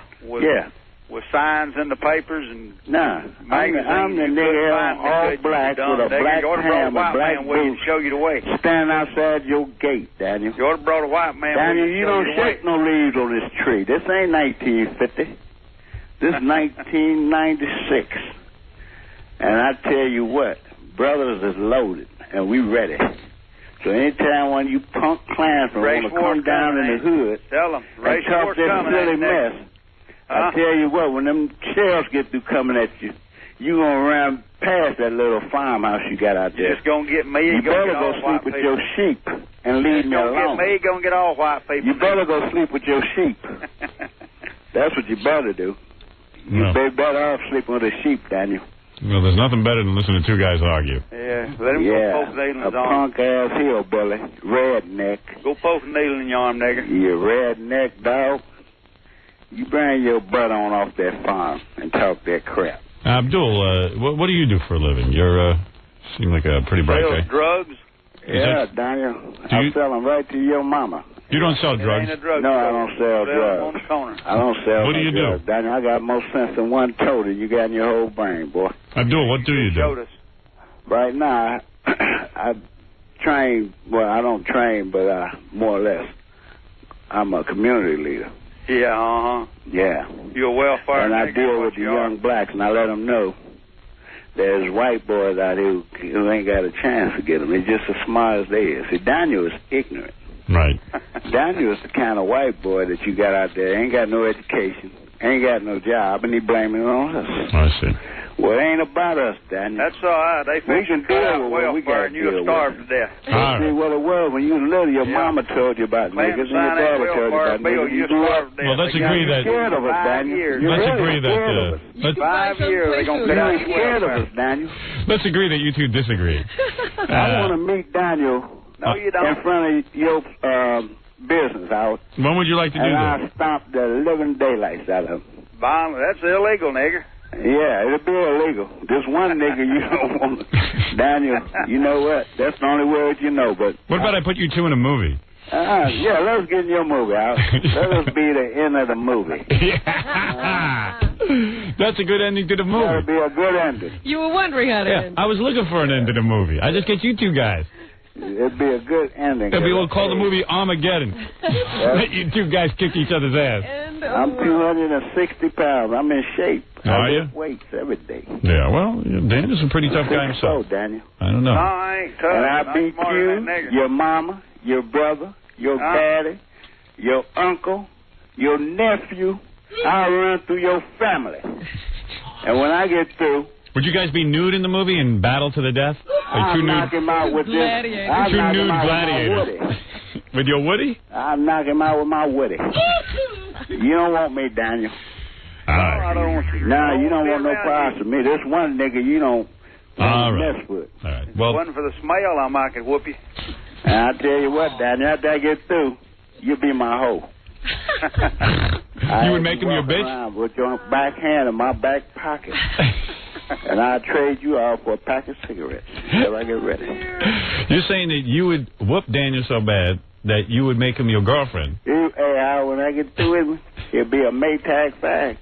He don't want no parts of me. This one, he get on the airwaves. See, this is his protection.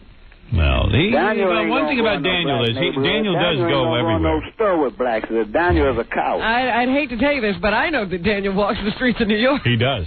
Daniel does. He takes it up with everyone. I've seen him do it. When they do, he have on a business suit.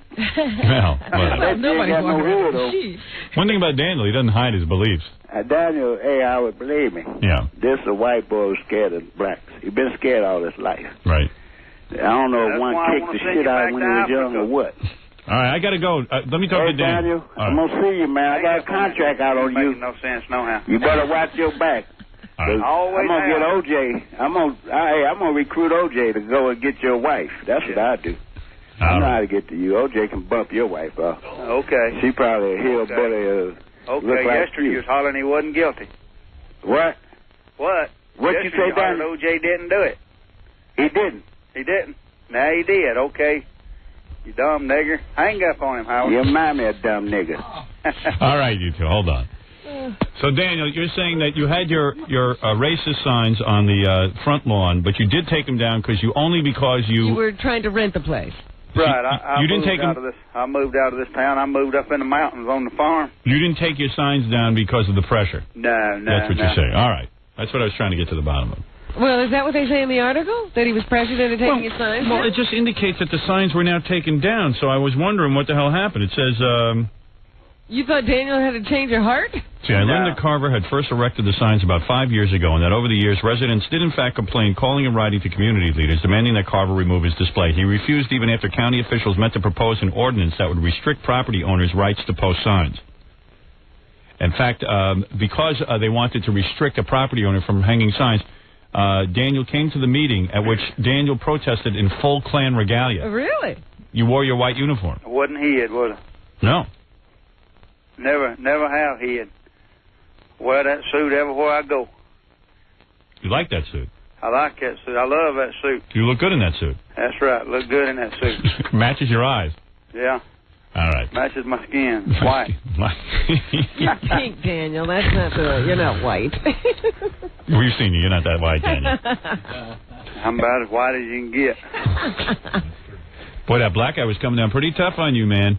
You better be careful. I'll tell you something. He's just waking people up for me, though. See, when they get on there and show us how violent they are and savage, it makes other people scared of them, too. Says he's going to put you in a dress, make you his bitch. I know it. All right. When he does it, call him back and let him tell you about it. Do you ever go to the beach and get nervous that you're going to get tan? No. Too tan? Too tan? I get a little tan. I'd still be white. Imagine like Daniel woke up from a day at the beach and he was black. Yeah, that's a Twilight Zone episode. Twilight Zone. All right, Daniel, thanks for clearing it up. Okay. And good luck with all of your activities, I guess. Good luck with your hatred. Good luck with your hatred. And let's see what happens. We'll be speaking to you. That's Daniel Carver of the Ku Klux Klan. Thank you, Daniel. All right, bye. All right. Keep that money coming. Happy hating. Have you been secretly supporting him? Of course not. Daniel, stop saying that. All right, goodbye, Daniel. All right, I wouldn't doubt it. Please. First guy he'd wipe out is me.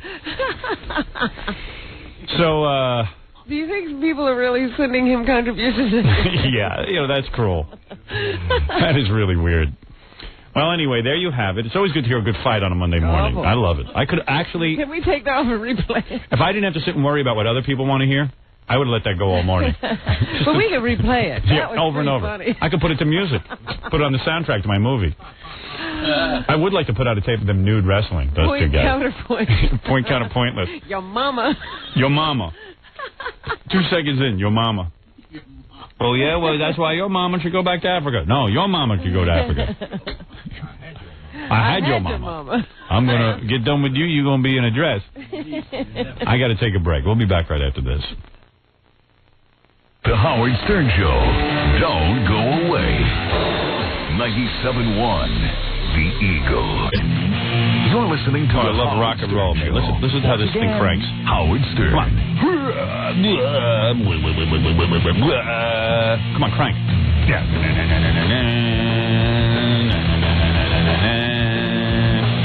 This is the kind of music you shake your brain loose. Yeah.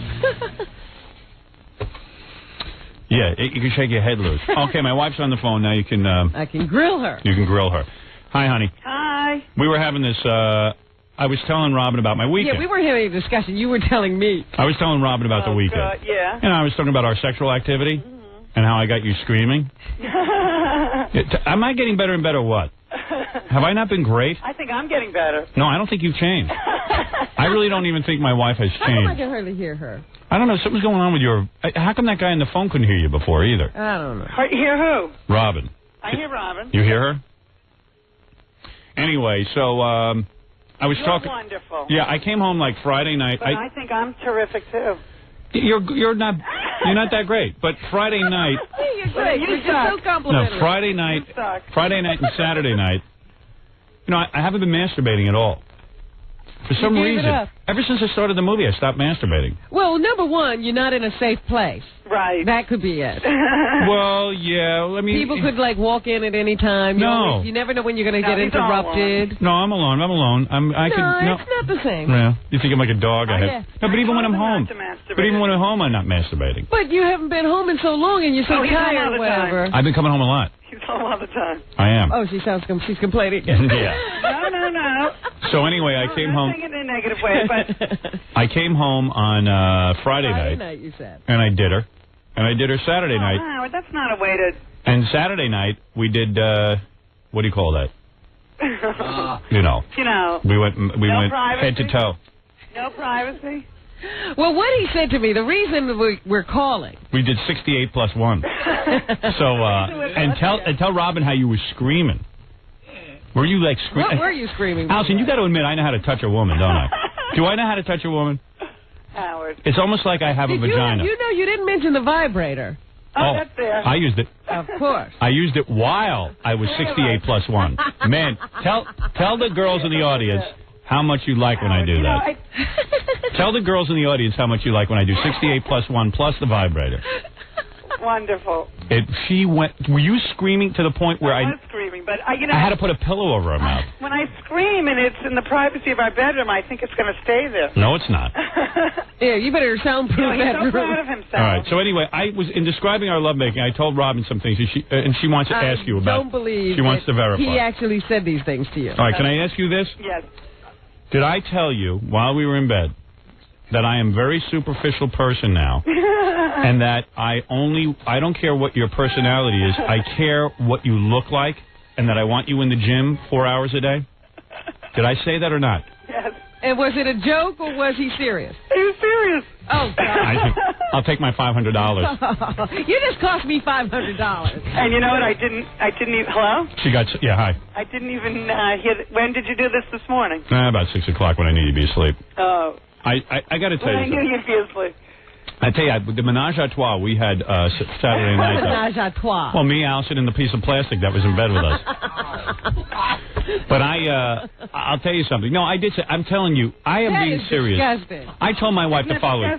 My wife started to talk about how she wants to go back to work and everything. I said, I got to tell you something. You can barely handle your duties now. And she really, I mean, all you can barely handle your And you know what her job is? Her job is to talk to people. And there's no way of evaluating if she's doing a good job. Like, people still walk out with mental problems. What's your job? She She's a psychiatric social worker. Yeah, I get ratings. We know how many people are listening. With her job, it's like, oh, you're doing a great job. Well, how do you know you're doing a great job? No, you know what it is? He wants to go to the gym 4 hours a day, so he's putting... No, he doesn't. No, I don't. I want you in the gym 4 hours a day. No, he wants to go to a gym 4 hours a day. No, he doesn't. I don't. I want you to go to a gym 4 hours a day while I'm out providing. Let me tell you something. My wife has been looking great. She, but I feel she could work her body harder. Oh, this is unbelievable. I mean, she could be... For what purpose? For the purpose that she's not going to the Olympics. I want her wearing sexy little outfits. I want to be proud to take her around, and I'm very superficial. I get embarrassed. You're proud to take her. If my wife looks like a slouch, I don't want it. I don't want people seeing her. That's the way I feel. You never look like a slouch. I came home. She just got her hair colored, right? I said, it's no good. Go back and get it again. Am I right? Did you say that? Yes. Did he say that to you? No, not like What that. did I say? We were evaluating it. Yeah, I said, it's no good. Go get it done again. And then she gets all upset, and I said, listen, you want the truth or you want some schmo? Didn't say it like that. I said, you want some schmo? Oh, he sounds terrible when he's on the radio. Oh. Well, see, this is what I'm talking about. She said, how do you like my hair? I looked at it, I said, it looks silly. First he really liked it. And then I looked it over, and I said, it's not right. Go back and do it again. What else you got to do? She goes, I don't want to do it. I said, go do what else you got to do? You got nothing to do all day. Go get yourself hair looking smart. Get it redone or buy a hat. Do something. And then I go through magazines and I pick out outfits for her to buy. She don't go out and run out. And he did that, too. He gave you a Sassy magazine? He gave me Sassy. Oh. I said, dress like this. I said, that's what the kids are dressing like right now. And what did I say? You could dress like the kids. Yeah. I told you, Robin, I don't make this stuff up. What do you think? I could write new material for the show? I just said to him after he told me all this stuff, and she's still with you? Yeah. Listen, I'm a very opinionated guy. You're a ridiculous guy. I have opinions. You know what it is? He says it in such a different way. See, this is what I said. I said, this is not said seriously. Oh. This is said as like joke. Then why does my wife either start crying or say, I don't want to talk to you anymore. I want you out of the bedroom. Now you've turned me off. My wife gets turned off at the most bizarre things. I'm laying in bed with my wife the other morning, right? I mean, the other night. Hold on a minute. Please tell the kids to Got calm a down. crisis. Yeah. I'm laying in bed with my wife the other night. Oh, boy. Ashley is the most difficult child in the world. Well, you had two good ones. I know. My 3-year-old is, like, incredibly impossible. Why? She's just so damn opinionated. Like? I said to anyone else we know? They ought to give her a tranquilizer. Give who a tranquilizer? Ashley. She really is opinionated. So anyway, and she doesn't sleep. My wife doesn't know how to train the kids to sleep. She couldn't do it with any of them. She always ends up giving in to them. They wake up at 3 in the morning. You're supposed to let them stay in the bed and cry. My wife goes running in, and then the kids up till 5 in the morning running around the house, and she doesn't get any sleep. Does she sleep during the day? I don't know. No, yeah, she does. Figure it out. She sleeps in shifts. She's taking catnap. Yeah. Not looking. So anyway, I'm laying in bed, and I say to my wife the other day, she goes out with her friend, right? Her friend Beth. Uh-huh. So Beth's in the house. I'm looking over. Beth's wearing a little mini skirt and stuff, and Beth looked pretty good. She has shorts on. You know, whatever that was. Cool-ats. So I'm sitting there, and I said to my wife, I'm laying in bed, and I'm just trying to get some sex. And my wife was like, I don't want to have sex now. I want to meditate. No. Right. I said, let's have sex now. I want to have sex now. So she goes, not now. I'm tired. We'll do it later. I said, later I'm going to be exhausted. Let me have some sex now because I'm all horny. So listen to this. So I'm laying there, and I said, I got to tell you something. Your friend Beth looked good. I'd F her. So she says, that's it. Get the hell out of the bedroom. I said, why? Now, what did I say wrong? Because I'm honest? Because I think your friend looked good and I'd have sex with her? She goes, I don't want to hear that. Yeah, you're pressuring me to have sex. I said, that's not pressuring. I kicked him right out. She did. I could care less. Oh, dear. You got to pressure my wife into sex. No, that's a turn-off. That's not a turn-off to say that your friend was attractive looking. No, not that. If Beth had been there, I would have gone in the other room and felt her up. Oh, John. Right. He is disgusting. I tried to get, and then she had some friend come over for TV the other night to watch TV with her. I said, why don't you get it on with her and let me watch? Oh, you did And she got all upset. All right, he didn't say that. I did, too. He did not say that. I didn't say that. He did not say Okay, that. all right. Thanks for lying. She knows I did. Didn't I say, are you two going to have sex? You did not. Oh, man. Because I said I'll put a two-way mirror in the den. I never heard any of that. See? I knew it. You can seduce some of your hot friends. First of all, you don't say these things really seriously. You say them like sort of little jokes. Yeah, well, how else are you going to ease into it? Well, you lied because you said you did. If I'm saying it all the time, though, there must be some truth in it. You're supposed to notice that it's the truth. Yeah. Boy, you were moaning like a dog in heat the other night. She was following me around like a puppy after I finished her off Saturday night. Come on, tell the truth. Have you ever had that so good? Out of all those slobs you used to date before me? I remember back that It's been 25 Do I know how to handle you or what? You've never been so good. I don't remember anybody else. Right. So if you saw what she dated before me, you wouldn't remember anyone else either. 25 years ago. Am I the master of the bedroom? I'm not allowed to date anymore. Am I a matador in the bedroom? Wonderful. Mm-hmm. Ask her. Do I not hold out longer now? Yeah, I don't know. Yeah, you're doing very well. Yeah. And that's without masturbation. Imagine if I did that, too.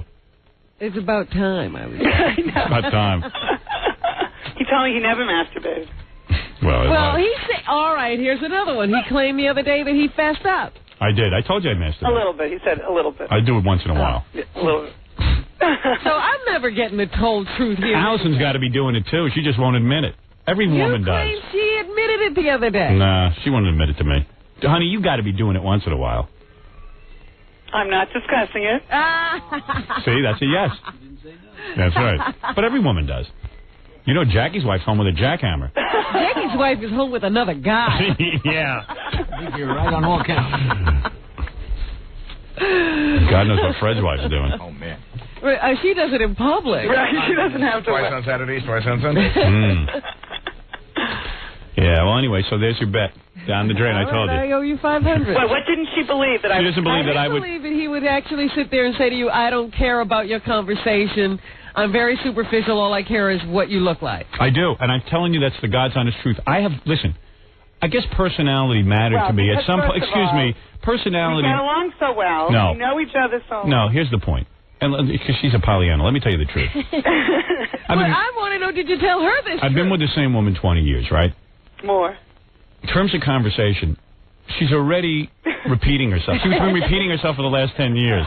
I mean, I've heard everything this woman has to say. No, that's not true. There's nothing exciting or new about it. No, he calls me 100 times a day to talk to me. Now, listen to me. If I had a choice... Even more with the movie, I want you to know. And any guy who wants... 200 times a day. Who wants a smart pig? I'd rather have a good-looking... You see, this is what I'm saying. You did not say this at home. Oh, ask my wife. No. I didn't say I said this. I told you what I said at home. No, he didn't say I want the My point is, in terms of personality... I wish there wasn't this glass. Excuse me. In terms of wonderful when he comes home. In terms of personality... So sweet when he speaks to me. In terms of personality... Yeah. Allison is not going to surprise me anymore. All right? I know what to expect. I know where her level is at. I know her IQ. I know everything about this woman. And every day, talk to me. Tell me about yourself. Yeah, because I'm sick of hearing about me.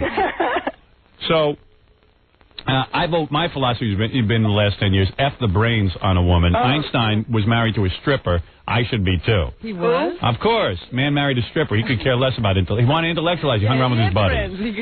So listen to this. I said to my wife, quite honestly, my fantasy is for you to go to the gym in the morning, all right, work out, eat your breakfast, hang out, do a little swim. He's got me breakfast and lunch. Like the Olympic people who train. I'm serious. Like in the Olympics. Train. Here's a guy who wants to tell you something. Here, he's on the line. Who's this, Nick? Yeah. Go ahead, tell my wife. Talk to my wife. Hey, yeah? Allison, yes? You got to look at it. All the women that he's had in the studio throughout the years, Playboy Playmates, Penthouse Playmates, you should look good. That's right. Oh, what? Okay. Be forceful. Sorry, Nick. Stand your ground. No, he's right. I mean, I get exposed to a lot of Tukey comes on to me. So he, I really still don't believe that he's actually saying this stuff at home. I'm telling you, I am. I want my wife working out. I don't want to get. Not the way you said. My wife gets a job. She sits on her tuchus all day, exhausted. I want her in the gym. Yeah, she should look good. Right. She does look good. But she could always look better. And I see her naked. I mean, there are things that can be improved. And he is wonderful. No, I'm not wonderful. I'm out making a living. You have nothing to improve. You got to admit, though, I'm pretty. Guy in TV and media and everything. Right. He's going to be a multi-millionaire with movies. Right. And then you got people like Steve who says he rips them off. Right. Thank you. Hey, Howard. Yeah. Hey, when you come to Chicago, are you going to hold a barbecue? Carl? This is going to be worse than that. I'm going to fist his daddy's skull. I can't wait. I'm going to love it. Because his daddy is embarrassed by him because he rips me off. I'm really his daddy. When I father somebody's personality, I become his daddy. So the fist will be in his dead daddy's skull. Okay? Yeah. And then Jackie's going to have sex with the skull on stage. Hey, rip on Jackie for Jokeland because it seems like... Well, Allison, the guy had a point, but he got off it. Right. All right, honey. Okay. Seriously. Listen, Howard, I know what I have to do in terms of I wanted to buy new. You know what? I was I was shooting yesterday in Hackensack, right next to a negligee store. I didn't have time to run in. Yeah, why didn't you go buy a new outfit? I want all new nightgowns when I come home. This is too much pressure. Remember those shoes I showed you that Goldie Hawn was wearing in the National Enquirer? I want you to get those. This is too much pressure. All right, go ahead. She's cracking. Exercise and shop. That's what you have to do. I told her I'm going to send her out with Penthouse Pets to learn how to shop. Oh, how many husbands say, just go out and shop and exercise? Lots of husbands do. They do? Yes. I see all the women on Madison Avenue. Hey, so you know what? I told my wife, man, I'm very shallow. I've changed in the last 10 years. Did he really say that? I swear. That he really did say. And he was serious. He was. Yeah, I said I'm really... He said to you, I don't care about your personality. I don't care. I know he does, because I know... I said to her, I am a superficial man. I don't care what you have to say. See, my point, though, is Allison doesn't believe you. She does. No, she doesn't. Al, was I kidding? No. I told her what I want. I don't care. She doesn't believe you. That's why she's saying that. You're right, Robin. I believe him to a degree, but I know you don't really believe it. I'm being serious. serious. The part down so well that it doesn't even matter. Right. Personality, you got covered. I got no beef with your person. I could date Hitler with a personality of Hitler as long as it looks good. He's sitting here saying you could have a marble in your head for a You want to know how I know I'm telling the truth? He doesn't care anymore. When I'm hanging around with some of these strippers and stuff, they seem as fascinating as my wife. So what can I tell you? You should hear the conversation. Let me tell you, it is Big deal. Big deal. I love the way you look. You're right. I love the way you that look. Seems to be you talk about reruns. Here's a guy who wants to say something. This is Rick. Rick, you're on the air. Yes, Rick. What can I say, Rick? Rick! Goddamn Rick. You rat bastard. You ruined my show. He's even more superficial.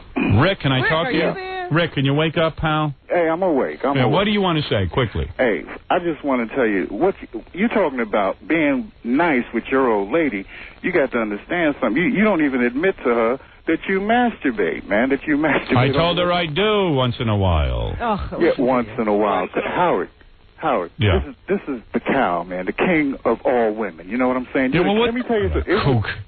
Hey. I'm a real man. I'm not some homo who stands around and does perverted sexual acts in front of my wife. No, I'm not talking about standing around doing it in front. Oh, please. I'm not doing that in front of my wife. Get rid of you. You're supposed to wear a raincoat, too? When I'm with my wife, let her do something to me. My wife's good with her hands, though. I'll tell her that. I always compliment you on that. Really? Still got to watch the teeth. I do not. Cover up. But she's good. I rest my case. Won't let me near that butt, though. I'll tell you that. Oh. Right, honey? What? Won't let me near that butt. Howard. That's still forbidden territory. Oh, boy. You haven't been married long enough for that. Yeah, I got to go another 20. I got to do another 20 before I get near that. You'd think there was gold in there. You got to pay your dues. But you're so superficial, I can't imagine that would interest you now. How long is it going to take you to get good at the oral thing? What do you mean? Sometimes she messes that up. Oh, that's not true. You have not said that at all. Now you're not. What, if Jackie wrote that down? You're not even talking. No. I'm talking to you from the heart. Jackie don't know what's going on in my bedroom. But I tried the butt this weekend, but that wasn't going anywhere. She said, "What did you say to me?" She says, "Oh boy, not now." I said, "Not now. I'm waiting 20 years for that." Not now. Her butt's sealed up like a Barbie doll. I'm telling you the truth. Here's Sue. Well, I don't even know if I owe you $500 because she doesn't believe it. Okay. No, he did say it. I have to admit. This is Sue. What is it, Sue? Hi, Howard. How are you? How are you, honey? Howard, let me just tell you, I've been Could you talk a little louder? Yeah, Allison's trying to understand you. Oh, Allison, honey, I'm so... Listen to me. I've been there between 40 and 45 years old. You know what's going to happen, Howard? You're going to get her into shape. She's not going to want you. I started dating all my son's friends. I started sleeping with all these young guys. Whoa, where is it? Your husband told you to get in shape? I did it. And you started cheating on your husband as soon as you got in shape? I just started, it wasn't, it was just like a gift to me. Yeah, what do you want to be with that old guy for? Yeah, exactly. Well, listen, I'll tell you something. I have no fear about that. My wife will never find another sucker as big as me. She doesn't have to. You don't want. No, you don't understand. That's not what you want. You get like a guy. I tell you what, honey. I'll take my chances, okay? I'd rather get her into the shape and see how well I can hold on to her. Allison, she ain't going anywhere. Right, well, I think he feels a little too secure with me. Yeah. I think so. She ain't going anywhere, believe me. She's on the gravy train. What he says, he must. Honey, she's on the gravy train. I know that she is. But Allison, just let me tell you something. If you get into shape, you're just going to have to stay in the house then, because anything that looks at you, you're going to respond to. You can't just go around looking this way. I mean, I spent my 20th wedding anniversary with a lifeguard. I mean, it was ridiculous. That sounds like fun. I'll worry about it when the time comes. When she's in shape, I'll lock her up. You'd be like Burt Reynolds and Lonnie. Allison, You're a whore, honey. My wife isn't. Oh, no. You wait. You'll see. Yeah, we'll see. You sound like a real slut. You really enjoy talking to me. Well, I don't know. Goodbye. I'm not talking to you now. Big pig. Thanks for the advice. Meanwhile, she's a pig. Probably goes out with bums. Probably sleeps with bums. Well, that's exactly what it is. The lifeguards she's sleeping with. I'm watching a movie. Another guy who could support her. 1:30 this morning, I wake up. I'm watching HBO. Because I was able to watch in bed because I threw my wife out of the bedroom. Oh, God. She wakes me up. So I watching a movie, Anthony Quinn and Kevin Costner. Oh, that one. And Anthony Quinn's got this hot wife, but he's 190 years old. What was that called? Who cares? It was the worst movie I ever saw. But meanwhile... Horrible. With Rachel Ward? Right. And let me tell you something. Kevin Costner starts messing around with his wife. Anthony Quinn... Cut off the dog's head. Cut off Kevin Costner's dog's head. And that's what I'll do to your boyfriend if you ever cheat on me. How's that? You talking to me? Yeah, who else? All right. All right, honey. All right. I got to go. Make sure it's a guy with a dog. Yeah. Make sure he doesn't have a dog. I have to protect him now. Lou, if you get hot, I'll worry about you cheating. All right. She looks pretty damn good, though. I'll give her that. She looks great. Goddamn good. So leave her alone, you That's and your right. crazy. Leave me alone. Thanks, Rob. I'm going for the butt. Watch out. 20 more years. Did you hear what I said? 20 more years. Get it ready. 20 more. Do whatever you have to do to get it ready, but get it ready. On that one. All right. Good day. Goodbye. Bye. I don't even want to go there. Oh, shut up. God knows what's going on. There. All right, I got to take a break. I guess I owe you $500, you stupid person. Wow. Yeah. You couldn't believe I'm such an idiot that I say stuff like that. You stupid idiot. Stupid idiot. Never bet on my idiocy. Trust me. All right, let's take a break. And I'll let you off the hook this time. Because it was a dumb bet. All right. All right, and we'll be back right after this. You're listening to The Howard Stern Show. Stay right there. 97.1 The Eagle. We're back with The Howard Stern Show. Here's Howard. Yeah. I received some faxes here that I wanted to go over with you. I carry around a briefcase, a metal briefcase full of material, things that I want to talk about on the air. And, of course, I never get to any of it. Here's some things that aren't even for the air, and they're in my little junk pile. I'll put those away. Hold on. I'm going through all the mail here that I want to read to you, and then I'll interview O.J. Because that's always fun to see what's on O.J.'s mind. And I do want to announce to the people in the park that I got Blaze back. Yeah, I should mention that Robin came in here during the commercials and confessed to me. She says, look, I better fess up to this before people start calling in because there were a lot of witnesses. Robin fell off her horse in Central Park again, and that's the one she just purchased, Blaze, and the horse ran away. It left her on the ground and ran away. Well, it dragged me for a little while. Much like her former assistants, the horse ran out on her, too. Well, yeah, so what happened? You were, what? What do they call that? Jogging? Whatever they call that? Cantering. Cantering. Yeah, my mitzvah, Howard, like that kind of cantering. So, you were cantering, yes? Yes, I was cantering along. And did you have your whole riding outfit on? All proud of yourself? My pants on and a T-shirt. Did you have the hat? Yes, I have to wear my helmet, or otherwise I might not be here today. It's a little black helmet, little riding helmet, yeah. Little, it's big. They protect you.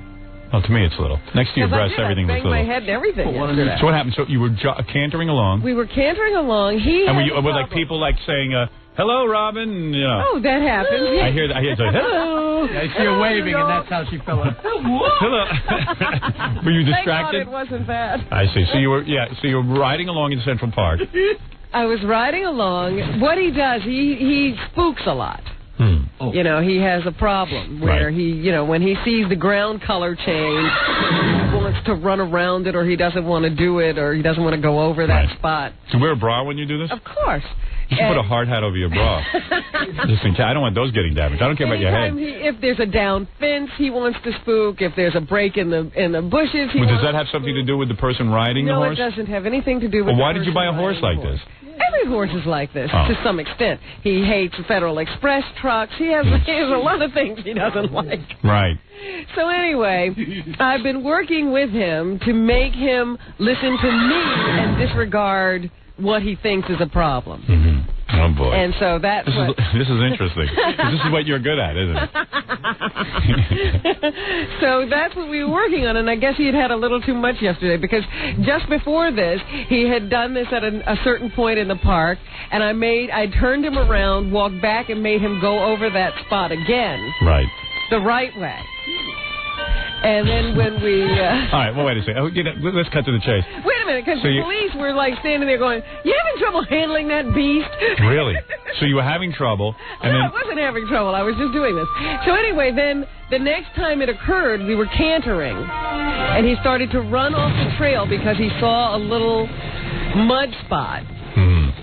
And...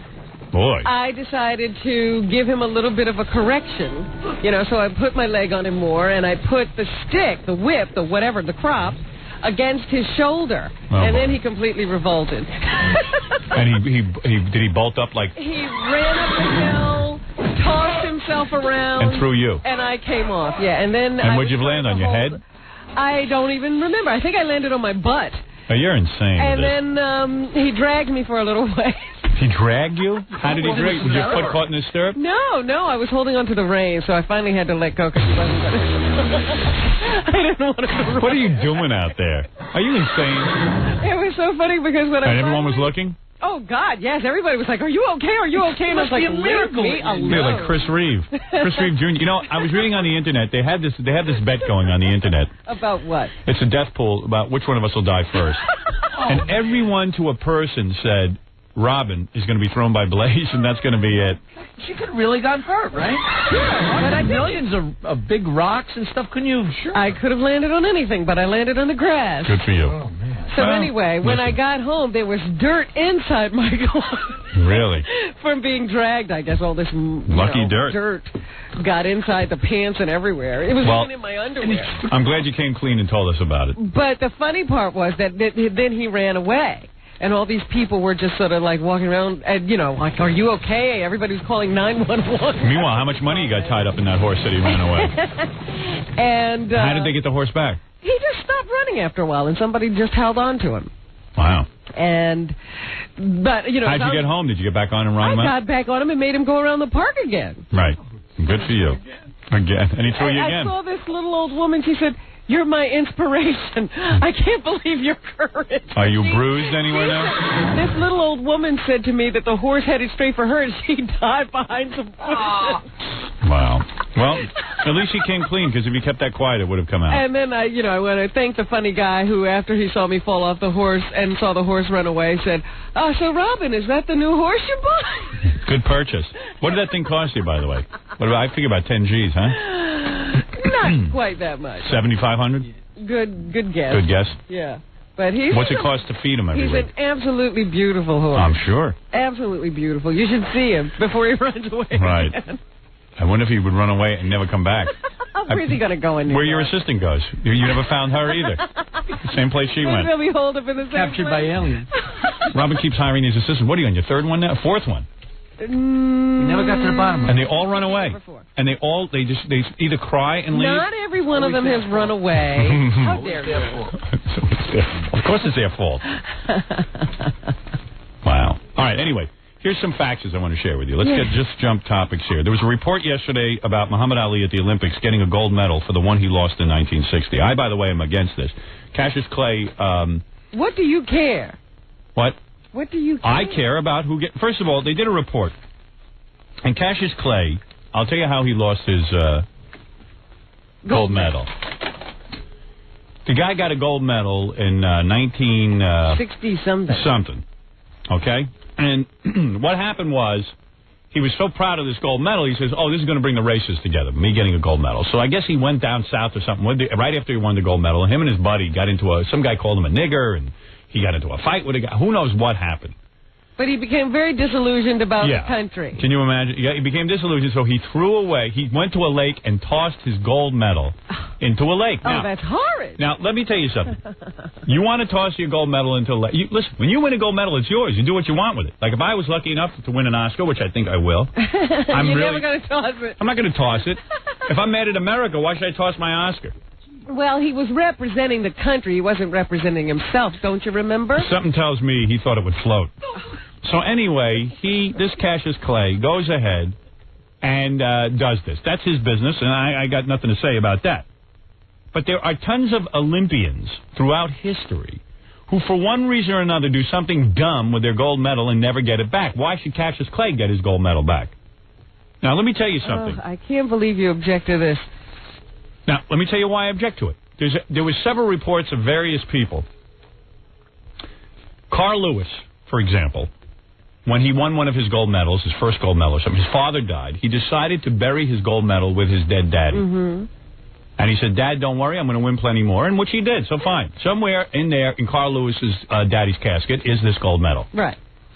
Then they had another guy who became a drug addict, and he pawned his gold medal. Okay. All right? That's his business. You can't go give him another gold medal. That's a stupid reason to lose your gold medal. That's a stupid reason. You do it, you suffer the consequences. There's another guy, they said, he took his gold medal, he lent it to the movies. Now, here's a guy, if someone deserves to get a gold medal back again, he lent it to a guy making a movie. They were going to make he deserve it back? I'll tell you why. To make a copy of it. They were going to make a copy. Yes.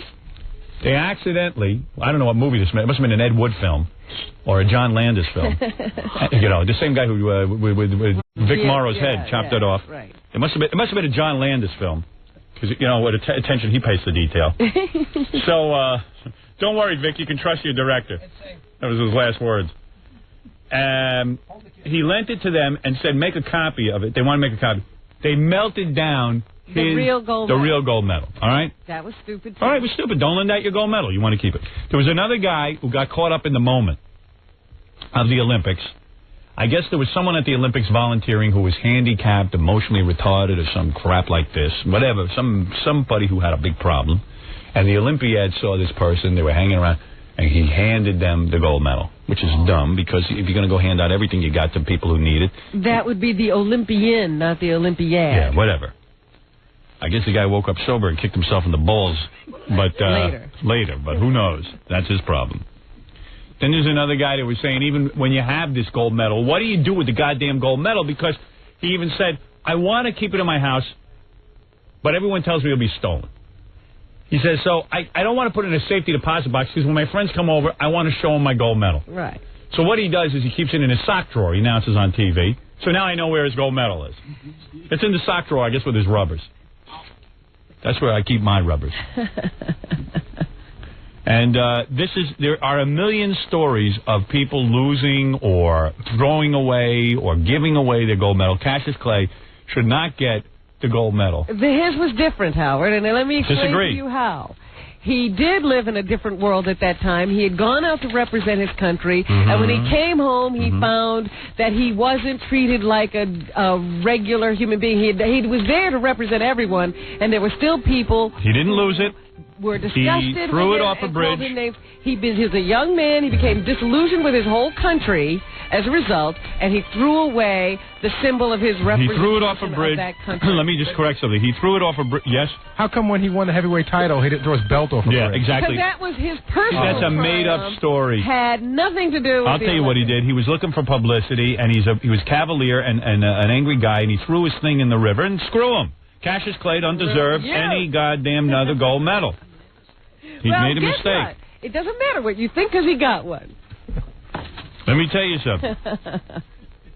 This is a politically correct act. But they don't even really know that the story is true, that he threw it in a river.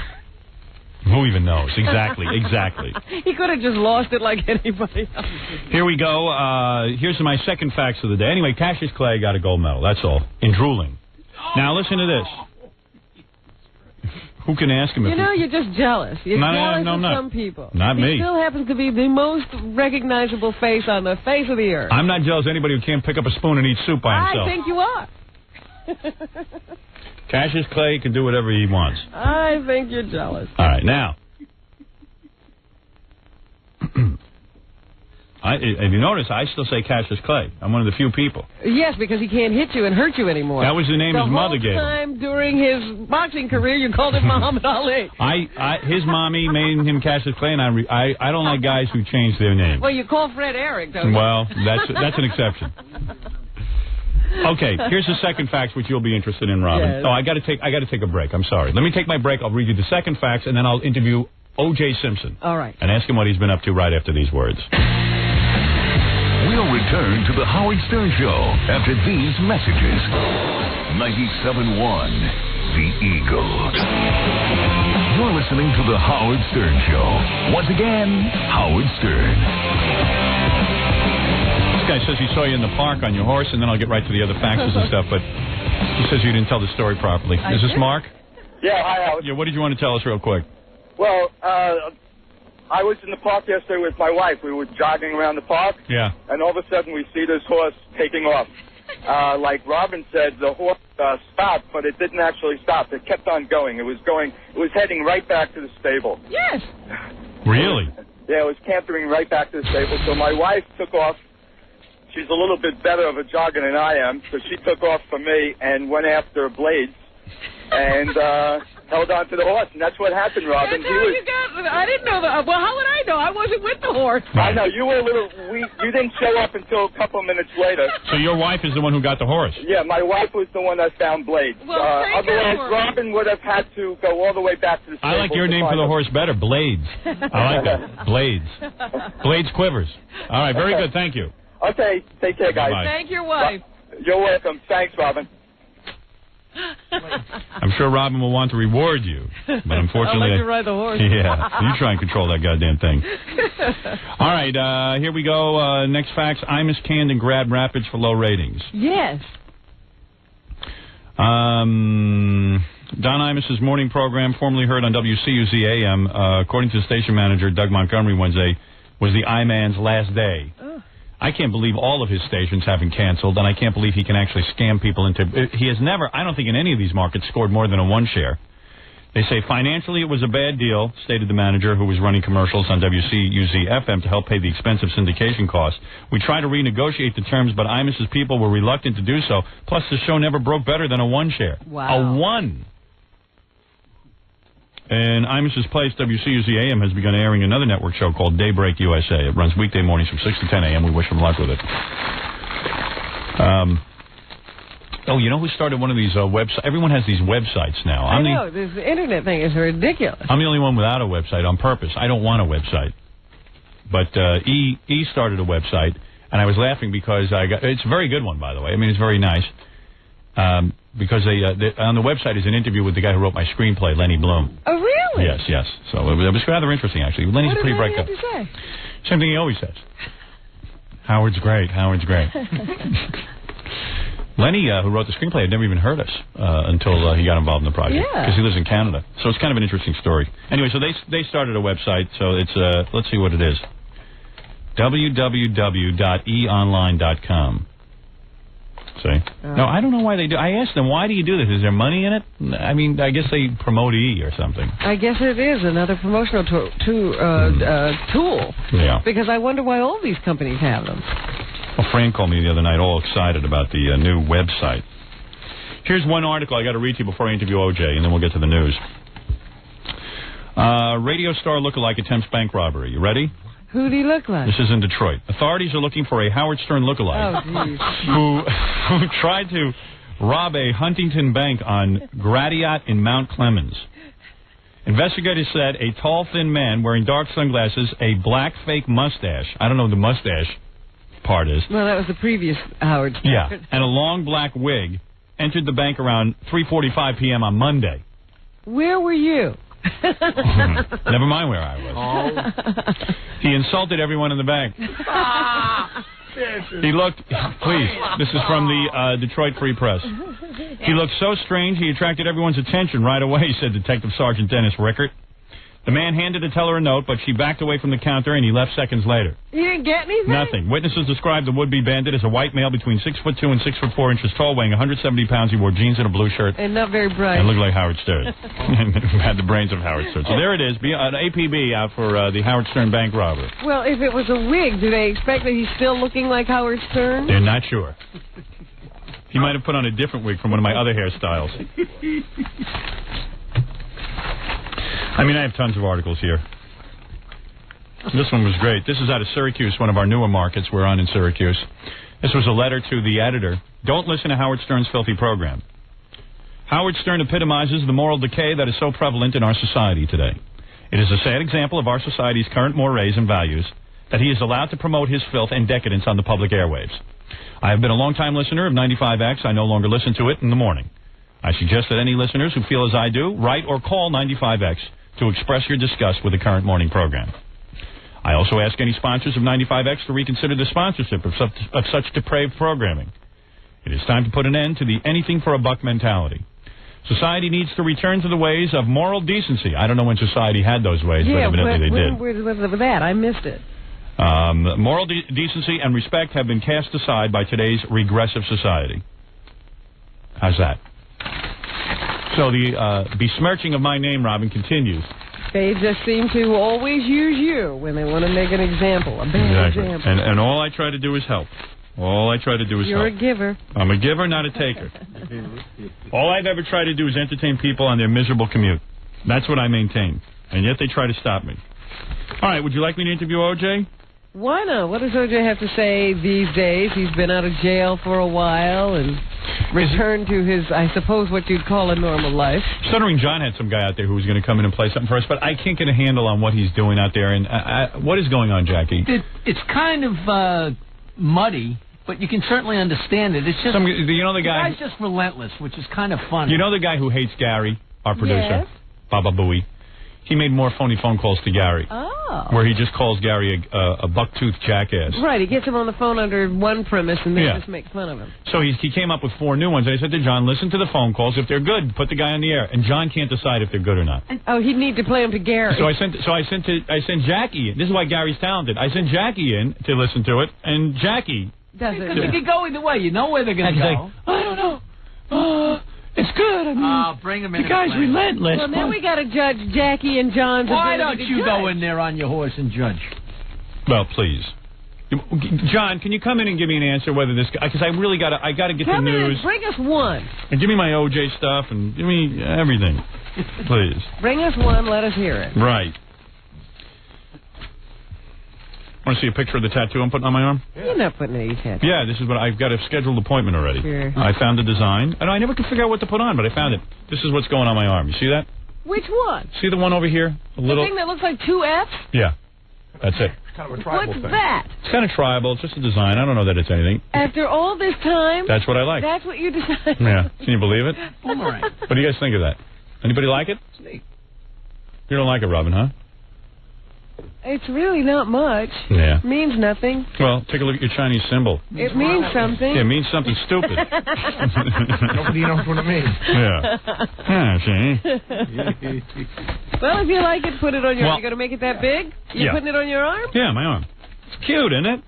I got to get a tattoo because I should be tattooed. I don't know. That's such a great design. No? Well, that's me. Well, if it's you, put it on your arm. You saw Gorilla's new one. Oh, boy. Gorilla went and got a big, giant Catholic cross on his arm. Who is he? With 2, what does that mean? John the Baptist? Yeah, Steve I mean, the Baptist? it's a bigger cross than Christ hung himself on. Too big for his arm, isn't it? I don't think it's too big. John, are we bringing the guy in or not? Yeah, I mean, it's got to be ready to go. It's so funny how much this guy hates Gary. Yeah. No, I mean, the quality is okay, but we can work with it. Should I interview OJ or you got a choice? Interview this OJ. guy or OJ? I got to do one or the other because I got to leave. I would interview OJ and let us work with this guy and just bring him back tomorrow. You can bring him back tomorrow? Yeah. It's not inconvenient? Good, okay. He hates me enough, I'm sure he'll come back any day. Right. So Gorilla got this huge... Gorilla wanted to get a tattoo. Did your parents see it? No. They haven't seen it? Well, they know now. Yeah. His mother doesn't want him to have a tattoo. Remember the last one he got in his groin so Mom couldn't see it and she saw it anyway? So he put, I don't know, I don't want to stereotype, but it's such a Guido thing to do, to get the big giant... It's not a Guido thing because it's not a Guido symbol. Oh, man, come on. The giant cross. And then what's weird about his tattoo is, in the middle of it, it has 2 hands holding... A heart. A heart? Yeah. The 2 hands look like Popeye hands, like cartoon hands. No, it should have been the first hand. I mean, why don't you get, real hands? I mean, they look like cartoon... Like you know how Mickey Mouse has those little white gloves on? Right. They're little white bulbous hands holding this heart. Pick up your sleeve so the camera can get it. Look at the size of it. And, what are you trying to say? Are you so Catholic? No, I like the design. That's all. Let me see it. Because he has the same design on his groin. He keeps getting the same tattoo. I know. Well, the other one no one can see. I wanted to get one that someone can see. Look at Jack. Don't you think it's a little large for his arm? Yes, it is. Yeah. It could have been a little smaller.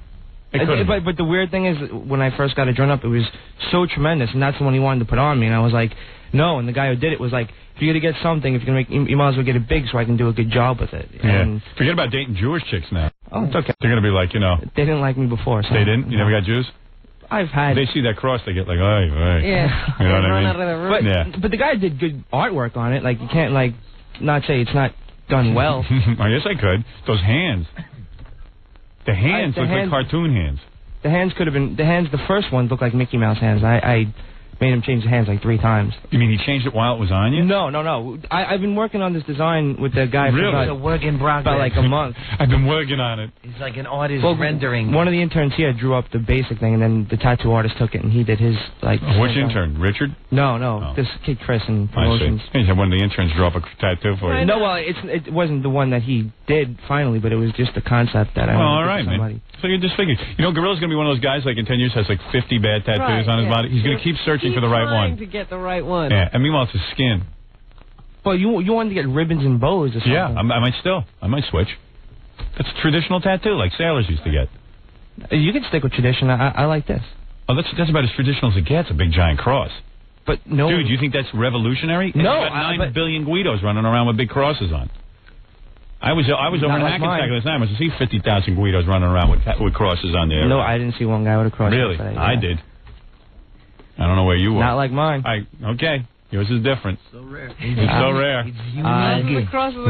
Mine is so different. Christ himself was hung on a smaller cross. I mean, it's unbelievable. Easier to carry. It is big, but I guess, if you get it any smaller, it wouldn't have been what I liked. At what point do you show that to a broad? Mother at what Angelica point? laughed. You want to see something stupid? Can I buy you a look at this? Stupid. Want to see something really dumb? I thought it was attractive. I wasn't even drunk. But the intern drew it, and I didn't realize the hands looked like Mickey Mouse. I mean, good luck. Oh, thank you. It's nice, man. Seriously, it's very nice. No, it's on your body. Why wouldn't you show us that drawing before you did it? Nah, he wanted to wait till it was on his body when we could goof on it. I liked it. Okay. Well, you look good, man. Anything looks good on you. You're handsome. Gorilla tells me he's getting laid a lot. Yeah? I didn't say that. Yes, I said I've been lucky. Ever since I got this tattoo. Tattoo in the movie. That's it. Owning a horse might be silly, but putting that thing on your arm was dumb. No. You can sell the horse. You can't even laser that tattoo off. No. Let me say it again. Pick it up. Ooh. Where's like the muzzle shirt? Man, you must really love Christ. No, I like the design of the tattoo. Yeah. But why a cross? I'm homo for Christ. Why not? Why a Chinese symbol, Robin? No, first of all, mine isn't that big. But yours is right on your breast. And second of all, it's huge, and it's but doesn't that say you symbol. don't you love your religion or something? No, He is does she love the Chinese language? Yes, I do. Yeah, okay. It's just something that I like. Right. It's a design that I particularly like. Right. Well, if you change your religion, you're going to have to amputate. All right, go ahead. Get out of here. I'm godless. I told my wife to piss her off. I'm going to get a big tattoo with a ribbon. She goes, "You're going to put my name in it?" And I go, "No, I'm going to put Carol Alt's name in it, just to piss you off." Imagine that. I think that's funny. See, I think that's funny to have Carol Alt or somebody on your arm. Like Vendela. I love Carol. Yeah, you know what I mean? I don't want my wife's name. That's so wait typical. A minute. See, the problem with that is even they're going to get old. Yeah, but somebody will see an old Vendela and go, "Hey, why'd you put that on your arm?" But it's still funny. You know what I mean? It's just still funny. It's just a joke. Like you use your arm as a joke. In a different way. Yeah. You can always change the name. Yeah. Big heart that says HS and CA. You know what I mean? All right. You want me to talk to OJ or not? Yeah. Why don't I take let me take a break and see how much time I have here, and maybe I'll come back and do the OJ thing. Right. If not, we got to do the news. We'll be back right after this. More to come when the Howard Stern Show returns in a moment. 97.1 The Eagle. Hi, this is Alan Thicke, and you're listening to the Howard Stern Show, as I am. Who told you that? Actually, I'm talking now, so I'm not listening to anybody. Actually, I lied about the whole thing. I don't even know Howard Stern. You are a liar! All right, Alan Thicke. There you go. All the All the top people in the industry listening.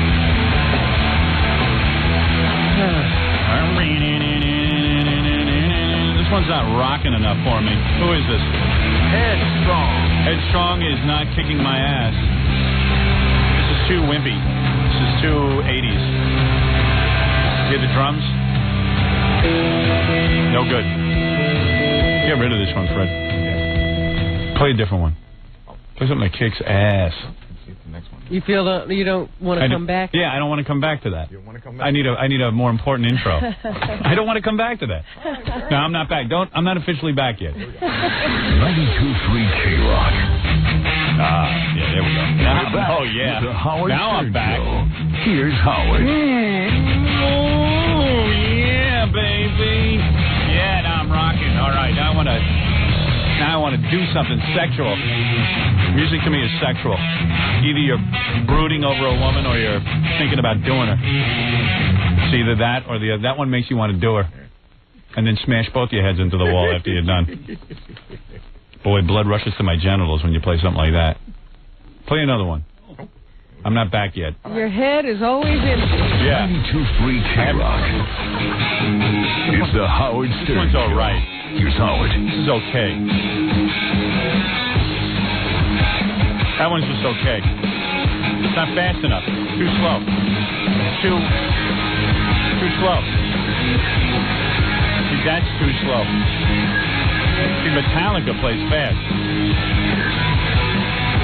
I don't know. Some bands can't get it right. Who is that? See, they're no good. I think that might be Rat. Rat? No. That's 80s. I told you that was so 80s. We gotta update. You don't want any 80s music. Goddamn Rat sitting in the retirement home looking for things to do. He's a rat. Rat, man. They're sitting and wondering what happened. We had tons of checks, tons of money. Great name. Everything was going, and then, I don't know, everything changed. And Pearl Jam came along with a pair of shorts.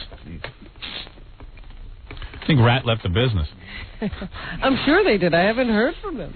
I don't know if I have time to do OJ here. Why don't we do the news? Because I really got to be out on time today. Very well. Yeah, I'm almost done. I only got a couple more days left to shoot the movie. Then they go right into editing. I know. Yeah, we're on schedule. And when will we know? When will we see it first? When will you see it or when will I see it? No, not I. You mean we, the public? No. Aren't we ever going to see it before it hits the public? Of course you are. You will see it before it hits the public, yes. So when would that be? That will be in, probably you will see it. We have what's called a private screening for the cast. Uh-huh. You will probably see it. Now, I'm guessing. I'm trying to think schedule-wise here. Probably December. Wow. Oh, that's a long time away. Yeah. Well, I mean, come on. They're going to be in the editing room for a while. You will probably see it in December. You mean that's with music and everything? Well, probably a rough cut you'll see. You'll probably see, with a little musical background so you get an idea. But it won't be the finished product that you'll see. Just to get you, jazzed up. Right. Or as they say, jizzed up. You know what I'm saying? Who says that? I say that. As they say. I wanted to get to OJ, but you know what, Robin? So tomorrow's another show. I got to kill tons of hours. Well, yeah, sure. I'm in no rush. Dance when I dance. I did a good enough show today. I don't have to kill you with all my material. And don't pull it all out that's today. it. But right. That's so. All right, so let's get down to it. I thought it was pretty funny. I heard over the weekend that Barry Goldwater, the former senator and one-time GOP presidential candidate, had to explain some comments he made over the weekend because he said there was a possibility that he might vote for President Clinton. And did he? He's the Dole campaign manager. Really? Arizona. Well, why can't a Dole campaign manager vote for Clinton? Everyone else is. He doesn't want to be on a losing election. Could be his last one. That's a pretty dumb thing to say if you're in that position. So did he actually say it? Well, I guess he was joking around. I see. People took it seriously. It's a good joke. Because of course he's a Dole man, and he'll be voting for Dole in the election. They're running out of things to write about in the paper about the election because it's pretty much over. Boring. It's boring. But I read an article. They were interviewing the guy who, since Dole has no right hand, this is a guy who just stands at Dole's right-hand side and is his right hand. He's literally his right-hand man. Really? If he needs to grab something on that side, this guy grabs it for him? Yeah, when he's out campaigning, like people hand Dole babies. Now, who's thinking? You hand your baby to a one-armed man, the guy's going to drop a baby. You ever try to lift a baby with one arm? So this guy always thinks quick. What is wrong with people handing their babies to these guys anyway? I am convinced there are more people like Susan Smith on this planet than you know that want to just either drown their babies or have a one-armed hand that they drop them. Like, why would you want this old, decrepit man kissing your baby anyway? Anybody. You know, that whole thing of, it's a cliche of politicians kissing babies. But why would you want this stranger to come and kiss your baby? It's weird. And who is he? You know, he's some guy. You spend all the time you have keeping people out of your house to keep your baby from being sick, and then you foist it in front of crowds and this man so he can kiss it. A guy with one arm. Yeah, any man. So they were interviewing the guy, and like he's had the job for like 10 years, and literally the guy just all he does is try to grab stuff that his arm can't grab. Now, how do you get that job? I want that job. He's in charge of like placing it places. Yeah, you got to get a pretty good living out of that, don't you think? Yeah, and he's pretty smooth at it. They like him because like his arm has almost become Dole's arm. But the point I'm trying to make here is Dole couldn't have a guy doing that and not pay him a lot of money. What was interesting, that interview was on page 2. On page 3 was Dole's tax cut plan for 15%. Which I was going to talk about right now because he's going to make big statements today about his financial. What'd you just do? I don't know. I broke my chair. It's falling apart. Buy me a new chair, Fred. Today's announcement will be about his financial plan for the U.S., and he's talking about a 15% across-the-board tax cut. I'll take that. I certainly would, too. If he would just reverse himself on abortion, I'll vote for him. What do you think of that? Meanwhile, however, it seems that the religiosos in the Republican Party are still throwing their weight around, and they have been able to toughen the language around the tolerance of abortion issue. That Dole wanted in the platform. They're still fighting to keep that in. And they will defeat him. Not to make it too soft. Because there's more people like me who just turned off to all these religious nuts.